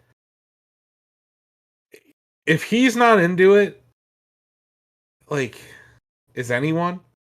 Like, because I know Onan, and I don't want to take anything away from Onan's victory here, because Onan's the only person in the entire tournament that did not lose a match.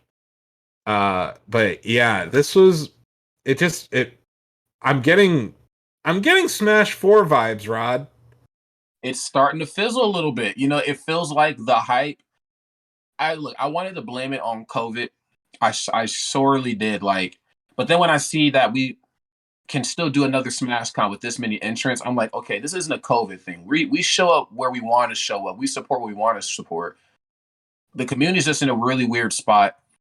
And I think the community is starting to see shades of Smash 4 now. And it's like, I'm going to Shine in a couple weeks. I'm here on the East right now.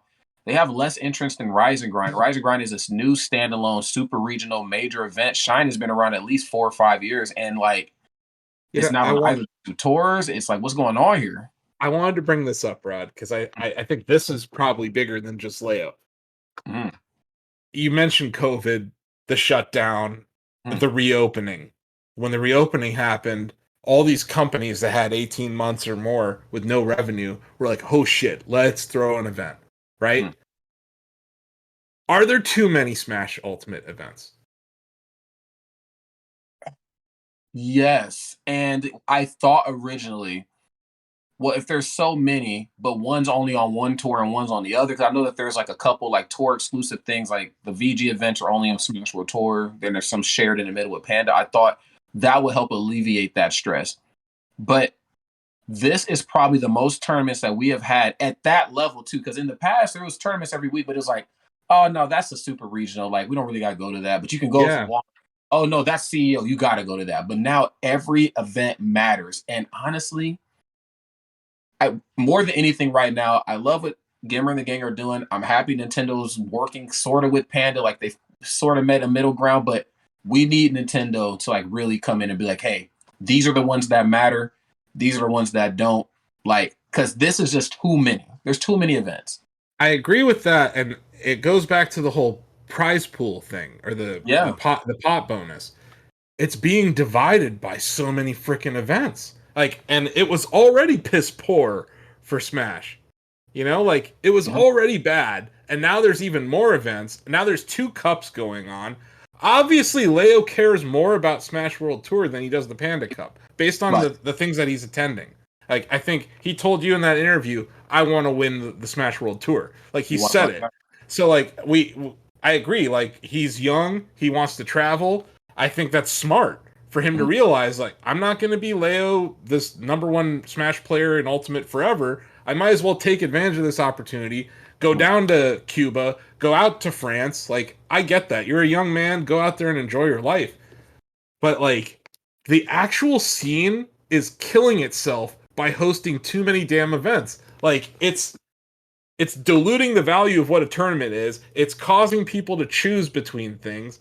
And it's just like, even the players, it's gotta be exhausting to keep traveling to this shit to get 5th place.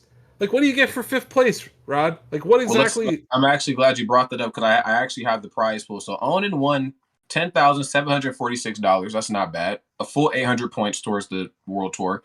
Meister got 5,970, 675 points. Light with $2,626. So I mean, that's maybe enough to cover your trade. Like if you weren't sponsored, like your hotel and lodging, whatever.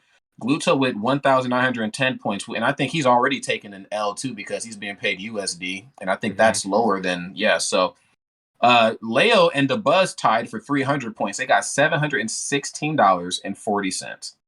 Tier 1 sponsors, by the way. These are two players. Tier 1 sponsors next to their name, Liquid and T1, and $700. Now that, of course, somebody might clip this. This is not a shot at SmashCon.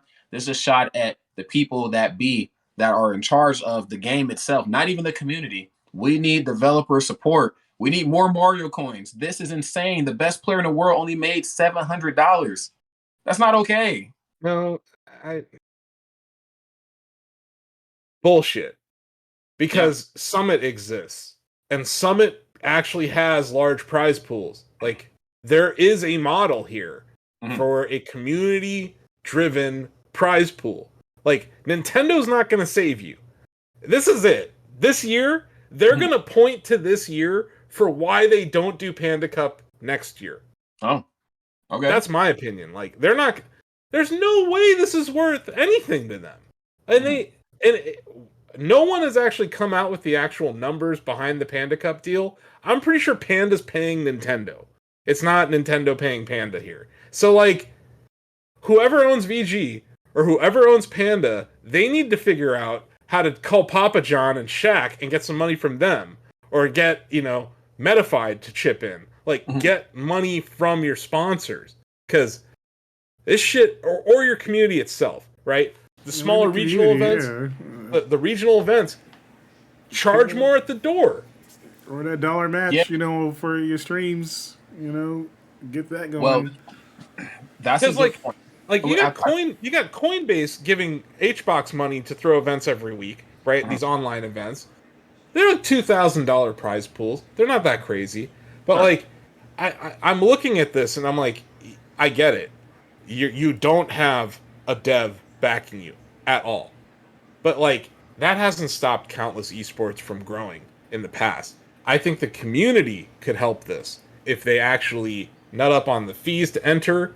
They actually the sponsors, the TOs, the people throwing these events need to hammer their sponsors for more money. Because I do think you're going to get more eyeballs with more money. If this is $1 million, if SmashCon had $1 million prize pool or pot bonus across all the different events, that's a headline. We would have ran that story. Money always talks. Oh, yeah. You know what I mean? And you're going to get more views. So, like, I do think, like, I agree, but this is such an overused argument for Smash at this point. Nintendo is the disappointed uncle from Japan who you will never impress. Ever. They don't care. They accidentally made a party game that turned into a great esport. But they don't care. They made their money. They don't want to spend another $1 on Smash right now. They're gonna promote Splatoon 3 and Pokemon for the rest of the year. You know what I mean? Like, so forget Nintendo and forget the Panda Cup, honestly. Focus on Smash World Tour, because VG has been around for a while. Or maybe combine the efforts of Panda and VG into one unified thing with a real schedule that like has events that lead up to other events. But I know they won't do that because it goes back to what I'm saying. Greed is the real problem here. Right. Everyone is trying to throw events right now, man. They're trying to make some money. We're opening up a giant can of worms here, guys. We're greed. towards the end of the show. Well, I know, but it's greed, man. We haven't even counted the grand finals or any of that content. Well, just to wrap this part, like we've obviously interviewed people on both sides. I probably interviewed people on VG more than the other, and for obvious reasons, Panda, of course, is a little bit more hush hush with their information. It just feels like it's a double-edged sword because we've been left to self-govern for so long that we have built this community now, and it's like, okay, we built it. I know what's best. No, I know what's best. Where in other fighting games, we know what's best, and to a certain level, Capcom steps in. We know what's best to a certain level. Tekken World Tour steps in. But like in Smash, we have a lot of important things, but we don't know which one is the most important. And then if you put that narrative on it, like we only are paying attention to this, then it causes a shitstorm on the other side. And I think, to raise the money at the door, I definitely agree.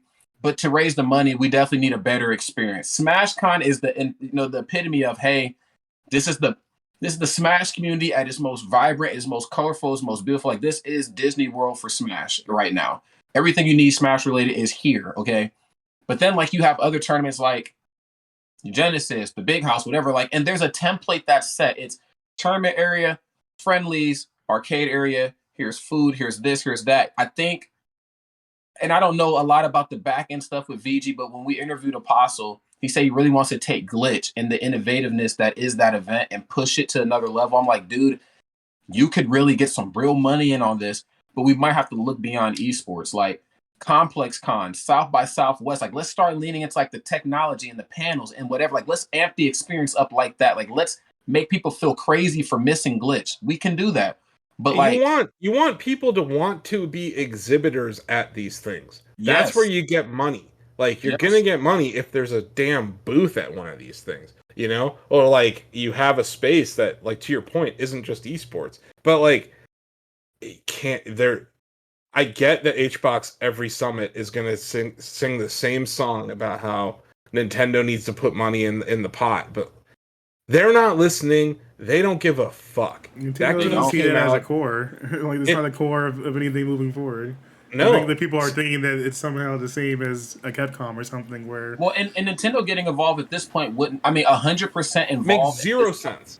It would make zero sense, and it would just only anger the community because if Nintendo came in and said, "Okay, this is what matters and this is what doesn't," all your favorite people who had jobs that you've grown to love over the last 20 years of Smash are going to disappear. Yeah. And Nintendo employees are going to be in charge of everything. So, yeah. I said Panda and Smash World Tour have to, and BTS to throw them in there. Yeah. They got to figure out a way to get together in the middle and really do what's best. Because to your point, right? I agree with what you said. Self-regulation in this balkanized world where there are so many different leaders, it's not going to work. But these three entities can come together to actually do something where they're not going head to head in a given weekend.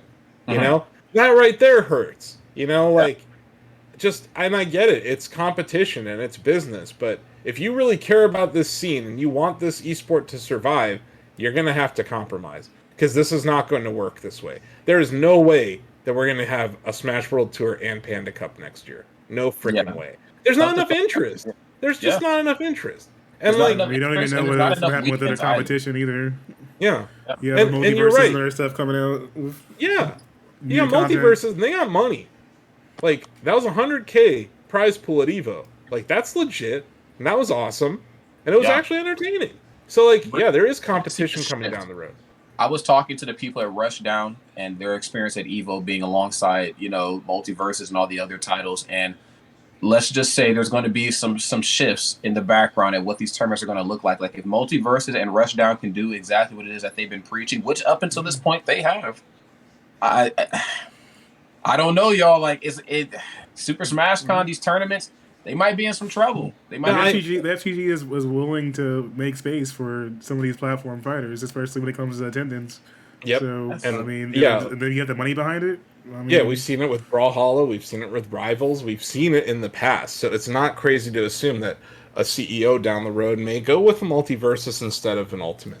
But I just think when the best player in the world looks like he is just over it, I think there's trouble there. And let's get to why he's over it before we move on. Onan, who's a 16-year-old from Michigan. Shout out, right? Like Midwest. Can we just, can we give some props to this kid from Michigan whose @ is basically isn't it please ban Steve? Isn't that his Twitter? Yeah.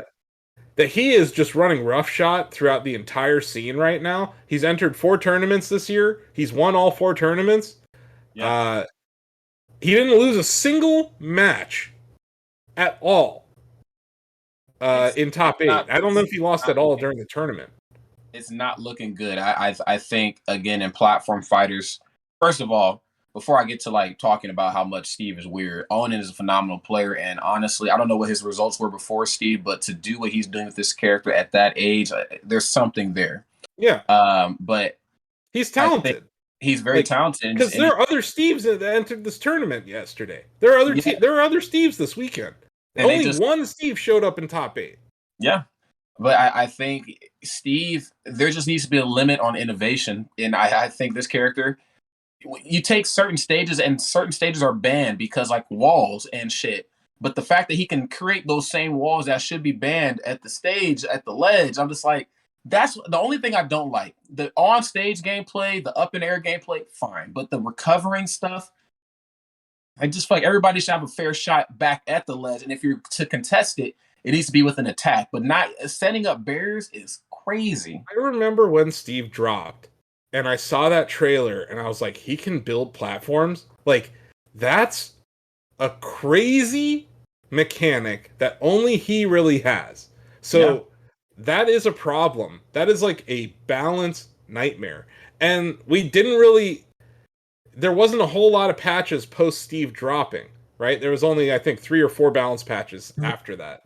Mm-hmm. And Steve had not really become a problem yet at the time of the last Smash patch. So, like, I don't think Sakurai thought there was much of a problem with Steve, and I think they enjoyed that Steve had those mechanics, right? Because it made Steve feel like Minecraft Steve, which, you know? It feels true. Of all the DLC characters, him and Sephiroth feels like a bad guy, and Steve feels like I'm playing Minecraft. And I've never played Minecraft a day in my life. My students used to play it. I couldn't bring myself to do it, but I have played Steve and Smash. I'm like, if this is what Minecraft is like, get this shit away from me. This character is Censored Stream says he had one tournament before Steve, which was Riptide, and he got 49th place. Thank you. And yeah, he was young. He's like 16. He was too young to be traveling, so he was doing those Wi-Fi tournaments too. I did see Spargo tweet that maybe he needs to get involved here. And I don't know, maybe Cloud Strife is the answer here. Because Spargo is fucking nasty with Cloud, man. Yeah, and he is. He's the man. So, like, maybe this is setting up for 2 16-year-olds duking it out for the future of Smash. Because, like... Would be good. I'm here for it. Because I do think... I thought it was strange that Meister was in the grand finals, Rod. I don't. Well, I mean, him and Onan are 2 combo breaker champions, and I know combo breaker it doesn't have the biggest entrance count for Smash, but I think Meister won it in 2018, so the last year of 4, and then the first year of Ultimate, which had enough entrants to justify the Sunday stage. Denny, I'm sure you remember that. Like we had that morning stage, but combo breaker's not Gommel. Combo breaker's not Smashcon. I think. Onan is just working with a different bag of tricks here. And I found it funny, too, that it felt like at this point, the crowd was like, all right, we're running out of people to cheer for. Rod is out, Asif's out, Denny's out. I guess we're cheering for Meister now, even though, like, any other circumstance, they're just dunking on him in the audience, Yeah. Oh, no, I thought it was really strange to see the crowd pop off for a Sora win against Onan, but it gave that moment, and we can run the B-roll of it or whatever, but like when they dropped confetti on what was it, game 3? It was 2-1. Yeah. Like, come on. Yeah, that was a lot of spaghetti. I know that it was an accident, it's a misunderstanding, but it's disrespectful to Onan. Like, this is, like, at the end of the day, it's a 16-year-old. Like, you don't need to treat this kid like he's Satan incarnate. You know what I mean? Like, hate the character. Hate the game, even. But don't hate this kid. Yeah, like, I don't know. I don't think they dropped it on purpose. I'm sure it was an honest mistake, because I think this venue, this is the first time that they had to use, like, other employees, like, unionized workers who were, like, helping with production and stuff, too. So I could see this one being a lot of, like, spaghetti. But Justin, like, I know him personally, or see semi-personally, his heart is in the right place. I don't think him or Gimmer would have been like, yo, drop it now and dunk on him. But it is fucked, and it does feel like it takes away a lot from what Onan's done, because Onan hasn't missed. Like, he's won everything he's attended that, he needs to win. Gommel and Smashcon are huge in terms of bragging rights, and he will be in those final portions of bracket at Panda Cup and Smash World Tour this year. Yeah, Censored, I I heard that narrative too, that it was a celebration of Sora actually winning, but they went so fast, they fell over themselves to retcon that like, as fast as they could. So I don't think that was the motivation there. I do think it was an accident. Maybe they thought that Onan had won and the tournament was over. But yeah, I just thought it was a bad look. I also thought that the having an entire crowd cheering against you when you're that kid at this moment in his career, it just seems kind of shitty. And I got a lot of Smash 4 vibes from the end of that tournament. And I was just kind of same shaking. thing happened to Zero. Same thing, after a while, everybody loves Zero. He's the Mewtwo King prodigy. We love him. He's playing Diddy Kong. Diddy Kong's stupid, but Zero's cool. And then after a while, I was like, okay, this guy actually doesn't lose, ever. And now we don't like him anymore. Spargo had the same thing happen to him, but it was only briefly. It was, man, we really want Spargo to be well and get sponsored. He gets sponsored, then he goes to the first tournament, the first major since being sponsored that Leo's not at. And the crowd is now actively cheering against them. And I could see that was different. It was like, oh, they want Cola to win? I thought they just liked me last week. What's going on here? It's like, well, narratives change. This is fighting games. Yeah, no, I get that. And when you're king shit, you're gonna have a lot of people gunning for you. But I just think this scene specifically has a history of doing this to their best players. And for the money that they're getting, it's not worth it. No. Now I know Onan made 10K. If you're $16 and you're making 10K, or sorry, you're 16 years old and you're making 10K, that's pretty awesome. let's not lie. That's really cool. But yeah, I felt bad for him. I know it was an accident, but I still felt bad that he had this great moment. There's an element of trolliness to his character selection. He obviously is winking the whole time about this because he thinks that Steve should be banned. Right? I mean, whoever wins Rise and Grind is not going to make any money. I'm just not to harp too much on this, but next week in the prize pool, $7,000 basically. Also, $7,000. Why is there an event the week after Super Smashcon? And then there doesn't need to be one. And there don't need to be all these. You know why Shacknews isn't doing a Smash tournament? There's not a fucking free weekend. Yeah, that's true. 52 Smash tournaments this year. It's never been this packed in August. It's always gone Evo, and then there's a DreamHack Atlanta after Evo, and then a few weeks off. We got Evo or SmashCon, a couple weeks off. We got Shine, and it's this new generation of talent is coming in with commentary and playing and production, and they're adding on to what we already have, which is good. But the issue is that the old guard is not going anywhere. The old guard's only getting bigger with SmashCon being huge. So it's you got Rise and Grind and SmashCon and Shine, and it's it just seems like a lot. But no, I'm happy censored. This, but it's too much. I agree with censored. Steve is nowhere near the problem that Meta Knight was in Brawl, nowhere near the problem that Bayo was in Smash 4, and nowhere near the problem that Rob is in Ultimate. People are sleeping on Rob right now. Just a few weeks ago, or a month ago, didn't Leo pick up Rob and he was just freaking nasty with him? At Double Down, and then he got second at Double Down with Rob and Joker, and then also second at Ultimate Tropical Arena when we were in Cuba. Yep. So Denny, we've talked about this. There's a history in the FGC of broken characters, broken metas that have been thrown up in the air or upside down, and people have to practice to figure it out. It's problem solving. And maybe you can't solve this problem, and this meta just sucks for the rest of eternity. You play the game. There's going to be that time period of the top players coming together to figure out a way to make that work. Yeah, I mean, I just feel like it's way too early for the amount of complaining happening. So my hope is that we're going to see Leo go back to the lab, and Spargo, who's still in the lab, come back with some actual smoke for Onan. Yeah.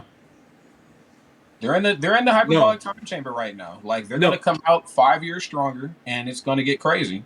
Yeah, censored. Do other games hate people for playing good characters as much as Smash? No. I was talking to TJ on our staff call today about Guilty Gear. Happy Chaos is arguably broken as hell in Guilty Gear Strive right now, and a Happy Chaos main won Evo, and the community got behind them because they were doing stuff with that character that no one else had before. Kind of like Onin. Like, Onin has a special play style that fits Steve extremely well, understands how to exploit all the issues that are going on there.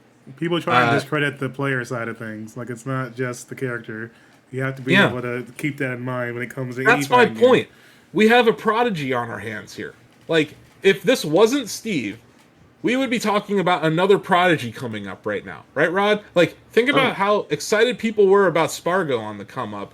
Now look at how they're treating Onin. This is just fucked up. And as a Midwest person, I have to get behind this guy. I'm getting behind it too. It is fucked. And as annoying as Steve is annoying but not broken. Bayonetta was annoying but had broken tendencies, but was certainly compatible. Meta Knight, not compatible. A Fox in the right hands, very polished, very clean, but compatible. Zane and Acebox have proved this time and time again. But Steve doesn't deserve the hate that he gets. He is fucking annoying. And there's some people who are saying, ban him, ban Kazuya, ban wonky characters just for the lifespan of the game. I'm going to tell you right now, if you get in people's head, these smashers' head, that it's okay to rally against characters and ban things, your game is going to die a lot quicker than you think it is. Like, this is not... this character started running into we haven't even had a year out. We've been 1 year out of quarantine. Tournaments are finally back. Give people time to figure things out.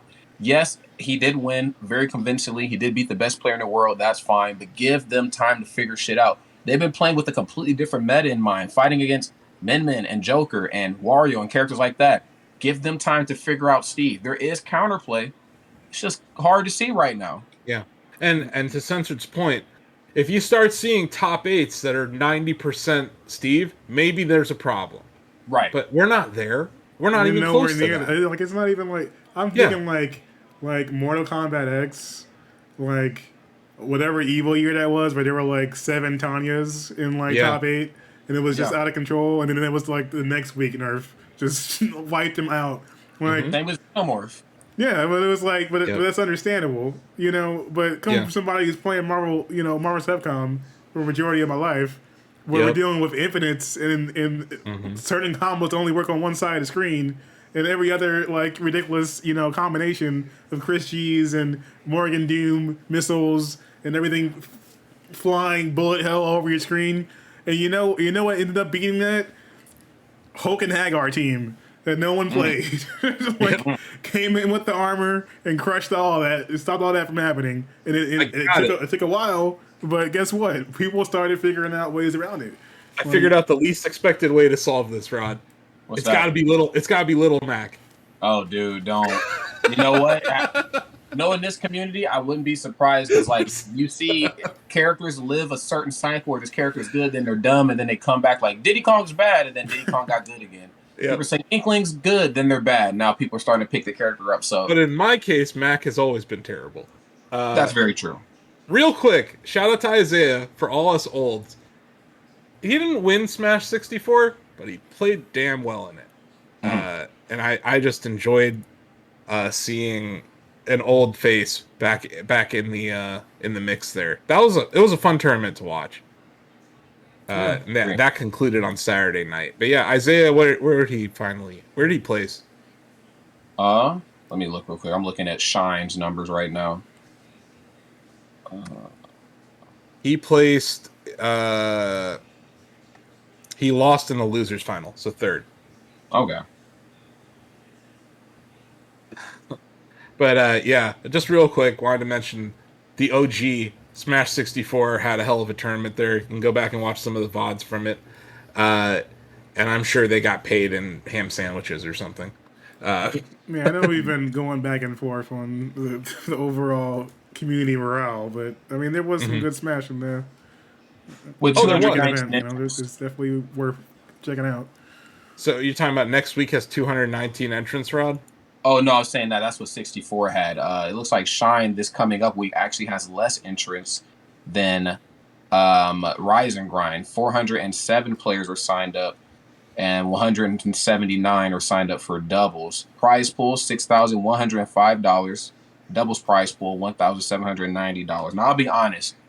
I think Shine is one of the because I know we got to move on, but one of the flashiest tournaments ever. Very pretty. Like, I've always wanted Shine merch, and I don't say that often about gamer merch because a lot of it is weak. But Shine, a lot of people think that they didn't do a good job at marketing and promoting this year. I don't think it's on either circuit. It's just kind of existing as its own standalone thing, which is cool. Tournaments can exist without circuits, friends. Yeah. But they just didn't do a good job at promoting this, and the numbers are just not there. There's gotta be fatigue building here, man. Like, you don't have the prize pools. You're asking players to travel every goddamn week. A lot of these guys are traveling internationally, so that's even more expensive. Like, I mean, not even just like the expense, but like we're in a whole pandemic right now. Yeah, well, yeah, by the way, there's traveling is insane. 2 epidemics exploding right now. Yeah, like, why would you want to... I get it. I get that offline was missed, but it wasn't this missed. It wasn't missed this much. And, like, I see it, and it goes back to what I said. It's greed, man. And I'm not talking about the TOs necessarily, but maybe the companies backing these TOs are being greedy here.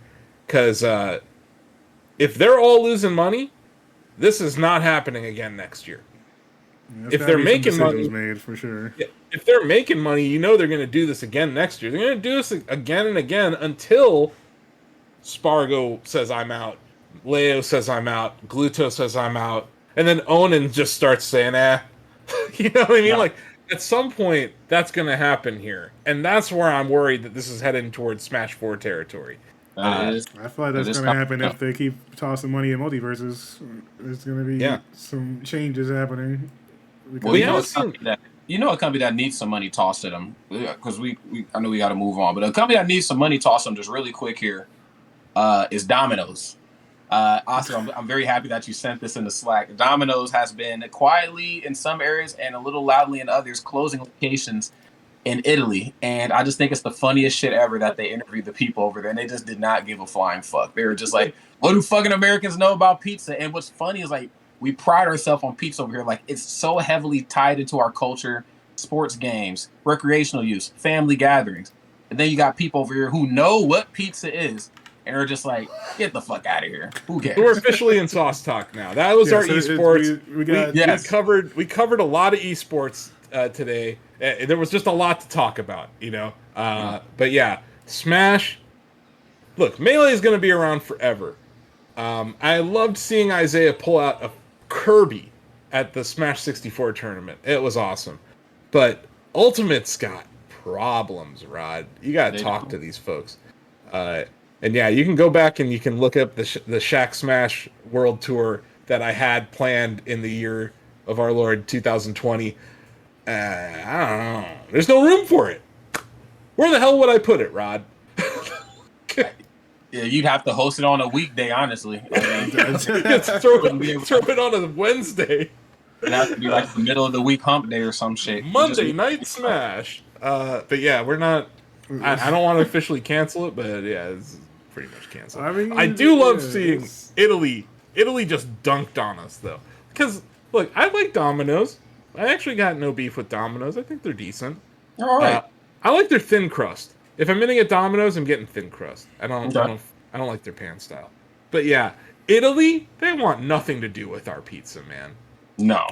Like, Italian pizza is wildly different than American pizza, though. Like, sometimes it doesn't sometimes it doesn't even have tomato sauce on it. Like, it tends to be thinner. But yeah, I did enjoy watching just countless Italians dunk on Americans for thinking that our pizza's the best. Yeah, I mean, I'm looking at this older gentleman here, and he said, here in Rome, so they wanted to take the pizza and place it where it was invented. Americans understand nothing. And he's just in the back of the alley, just like doing his thing, and he just like, pizza in our country? Are you fucking kidding me?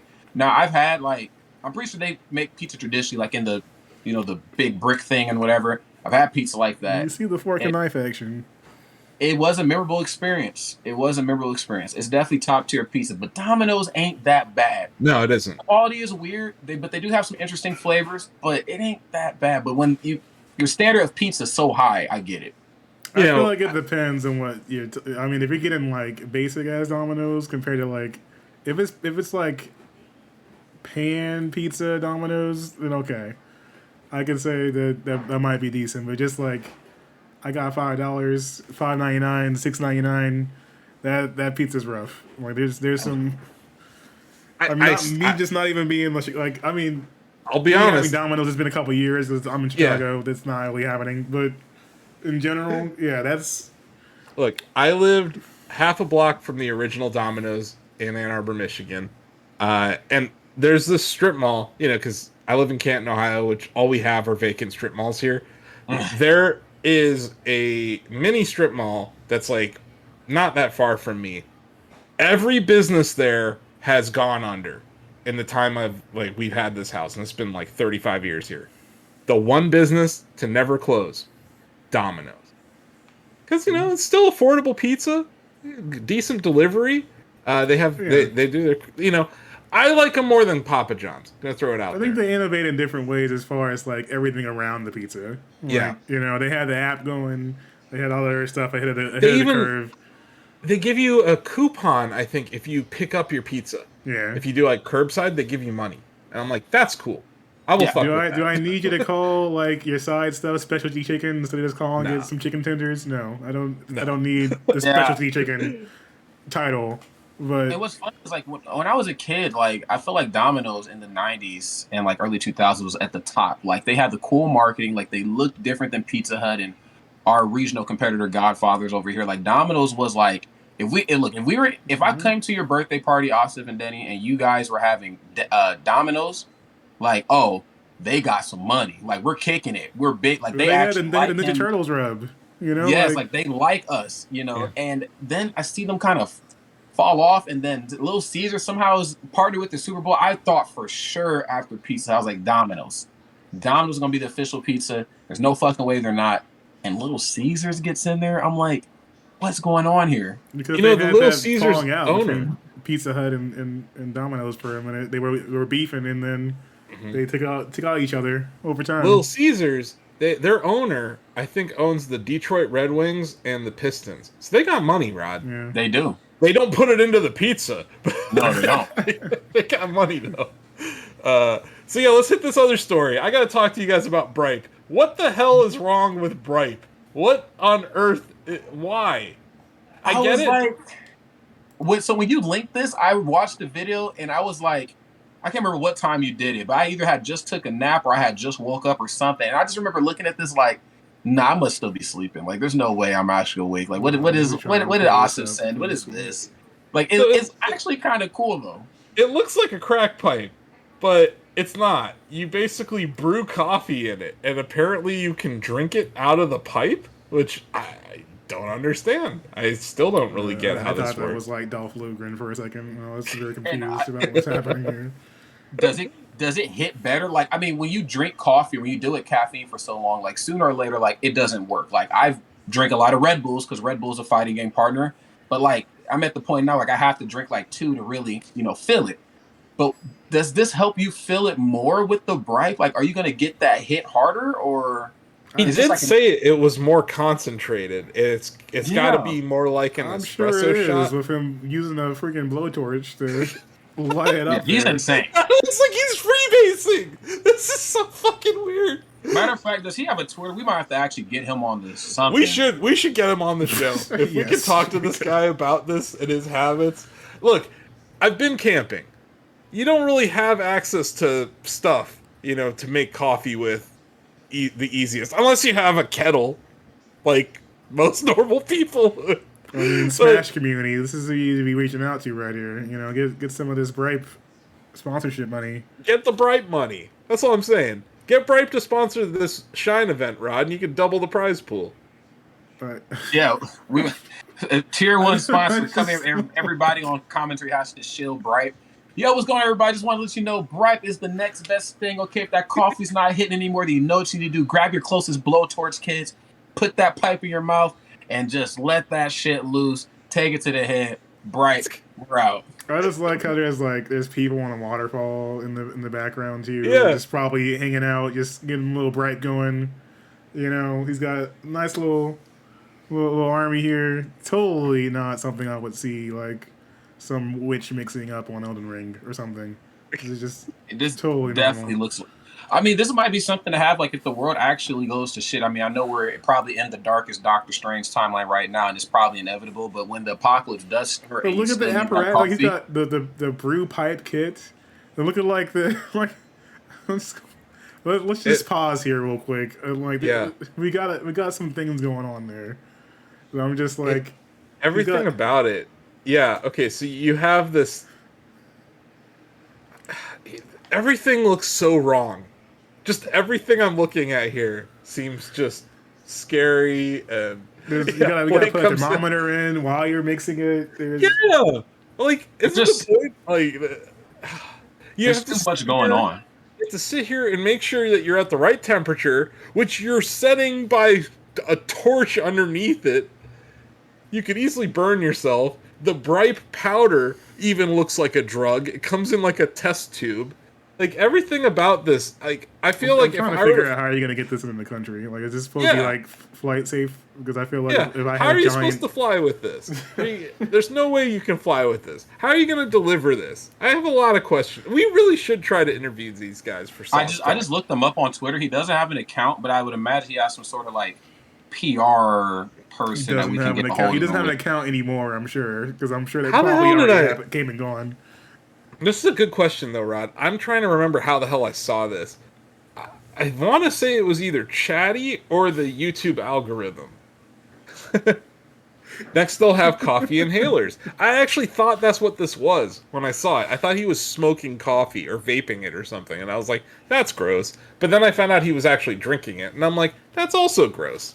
Yeah.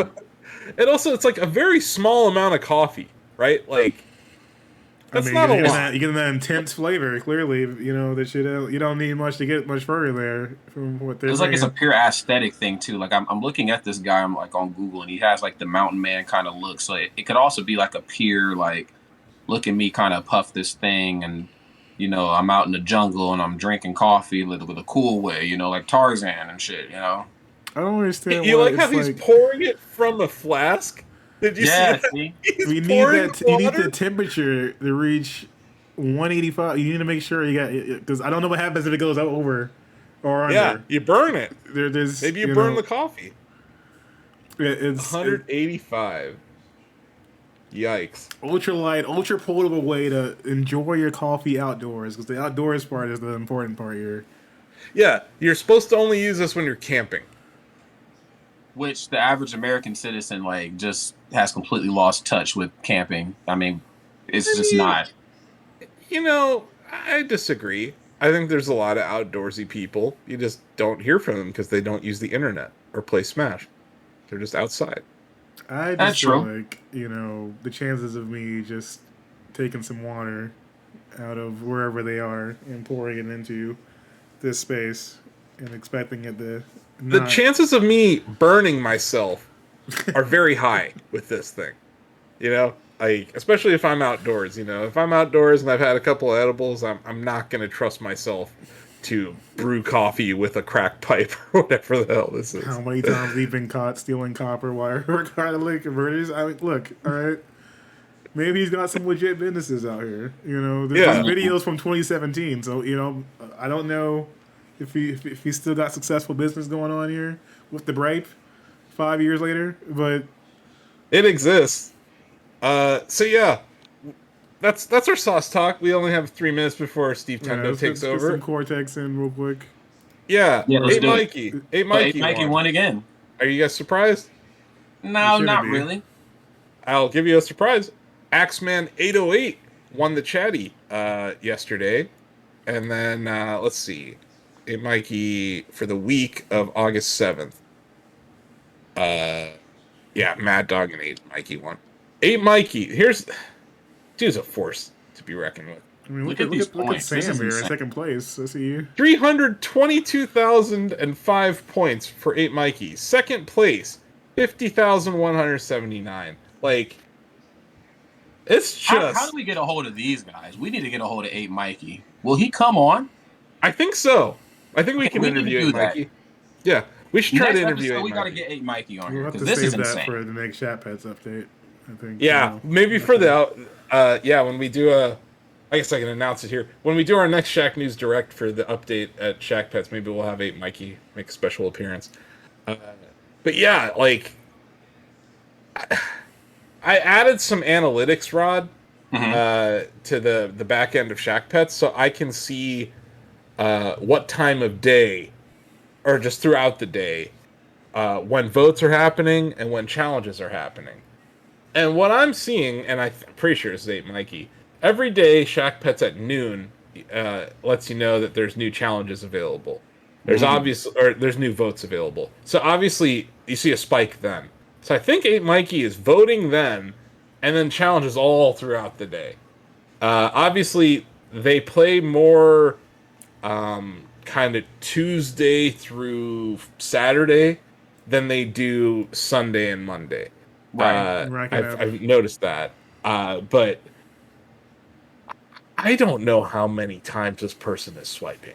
It's gotta be like His thumbs have to be raw at this point. Like, there's just no way there's even any, like, the thumbprint has to be gone. Like, he has action finger now. But what's crazy? He's not uploading photos. Like, he hasn't uploaded a photo in a really long time. So it's like every time anyone else uploads a photo, 8 Mikey has 800 challenges that are available to him because he has like 80 some photos on the platform. So it's like every time he does that, he's like, every time anyone uploads any image, he is unlocked further. Yeah. There's nothing we can do. But, There's nothing. There's nothing we can do to stop this. I guess we should just. We can encourage everyone to continue to use Shack Pets. Oh, yeah. On a positive note, we're gonna get some awesome, some awesome, content. Some amazing pets. Some cute photos. Unlike Smash, the developers here actually care. So I'm just saying. Yeah, yeah. I mean, I made this for myself and Greg. Really, like it was born out of me thinking my dog was cuter than Greg's cat. And that we had a booth at E3 built around this in 2018 and in 2019. So I've been taught, like, we have prototyped Shack Pets for years here. It's really in a good place as an app right now. If you don't have a pet, you can still log in with the shacknews.com account, and you can just check out the latest pet screen. Yeah. I kind of think the latest pet screen is becoming one of the bigger things. Like, yeah, there's an underlying game and there's a meta attached to it, and we incentivize people to upload pictures. But if you don't have a pet, you can still use the app. It's free to download on Android and iOS. You can filter by whatever kind of animals you like. You can, if you know of someone like who has a Shack Pet already, you can search by name and add them as your buddy. You can then filter the vote screen by buddies and also the challenge screen by buddies. So it's a lot of stuff going on there. Oh my God, Wave Race 64 is coming to Nintendo Switch. My lord! That's some good news to end on right there. Sorry, I had to break in with that news because that's awesome. I love Wave Race 64 and I love Shack Pets. Download it for free. Also, Shacknews Cortex is free to use. It is a user-generated content platform. If you want to write a review about anything, you're free to do it there. If you want to just upload a photo and say, hey, look at this dumb picture, you can do that there. Got some dank memes? Cortex perfect for that. So use the Shacknews Cortex. And then, you can also visit Shacknews Chatty. Shacknews Chatty is our forum. It's also gamified. Everything that you do on Shacknews is gamified, from reading articles, posting articles on Cortex, tagging posts on Chatty, uploading images on Shack Pets. There's all sorts of ways to get points. That's right. Check us out. We're also on social media, too. All forms of social media. All three of us, even though Asif will tell you don't follow him. If you happen to stumble across this account, follow him, because sometimes he streams himself making music. So if you're a musician, we definitely got you covered. If you're a gamer, we got you covered. If you like pop culture, collecting things, we do a show called Retail Therapy. New one happening this Wednesday, and then we got the Saturday morning cartoon version of it happening on Saturday as well. So we got those are Pokemon breakings, right? You guys do Pokemon packs on Saturdays? Yeah, we're gonna do Pokemon, and I just brought my binder back from SmashCon. I got some cool stuff I want to show off, and I'm also, Danny and I are working on some cool stuff on Instagram too. We're doing pack openings. I think he uploaded one today. I bought new packs to open up tomorrow too. So that's right, fresh packs, fresh rips. We're trying to get those hashtags going, friends. Check us out on social media. We're doing a lot of cool shit, and then of course head on over to shacknews.com. That's the centralized hub where all the people who do much more important things than me at Shack News really get the job done. I just talk, but they do some really, really cool shit. You won't want to miss out on any of that, friends. With that in mind, that's going to conclude episode 145 here at the Wide World of Electronic Sports. We have another program after this, so you won't want to go anywhere. Yeah, the Steve Tendo Show, episode 224. Yo, Steve Tendo hype. We're starting to get up there, y'all. We got some real skin in the game, okay? We might catch them one day. Not really, though, because for every episode he's going to do, we're always going to be behind. But if he does 3 a week, we only do 1, so. Yeah. We're an older show, but, once a week. Because you got 3 opportunities to catch Steve live. That sounds... you also want, you want Wide World to happen on a Monday night, because all that awesome esports stuff usually happens over the weekend. And we can filter it down to the most important stories for you here each week. Steve's going to be playing Demon Throttle from Devolver and Doinksoft. Doinksoft, I think they're the ones who made Gato Roboto, if I remember correctly. The song? Wait, really? Gato Roboto, not Arigato. Oh, excuse me. I was like, wait, the karaoke song that I hate? Like, those are my Winter Soldier trigger words. Like, when I hear the lyrics of that song, I'm like, activate, kill. Like, turn this off. Like, get out of here. Yep, and Greg and Blake will be joining you this week for Retail Therapy. We also have Pop Goes the Culture on Thursdays, and I think The Dump might even be back on Friday. So lots of Twitch content here. Please consider subscribing with your Amazon Prime, or just give us a follow, hit the notification bell, and then, we're also on YouTube. So if you missed this at the beginning of this stream, you can go on youtube.com/ShackNewsGames and watch the whole show over and over again. That's right. To listen to our wonderful voices, chit-chat about all the happenings in the wide world of electronic sports. Friends, this has been episode 145. Keep it locked next Monday. 146 coming your way. Maybe we can work on getting the 8 Mikey guests one day soon, because we got to talk. He's a madman. We'll talk about it next time, friends. See you guys. Peace.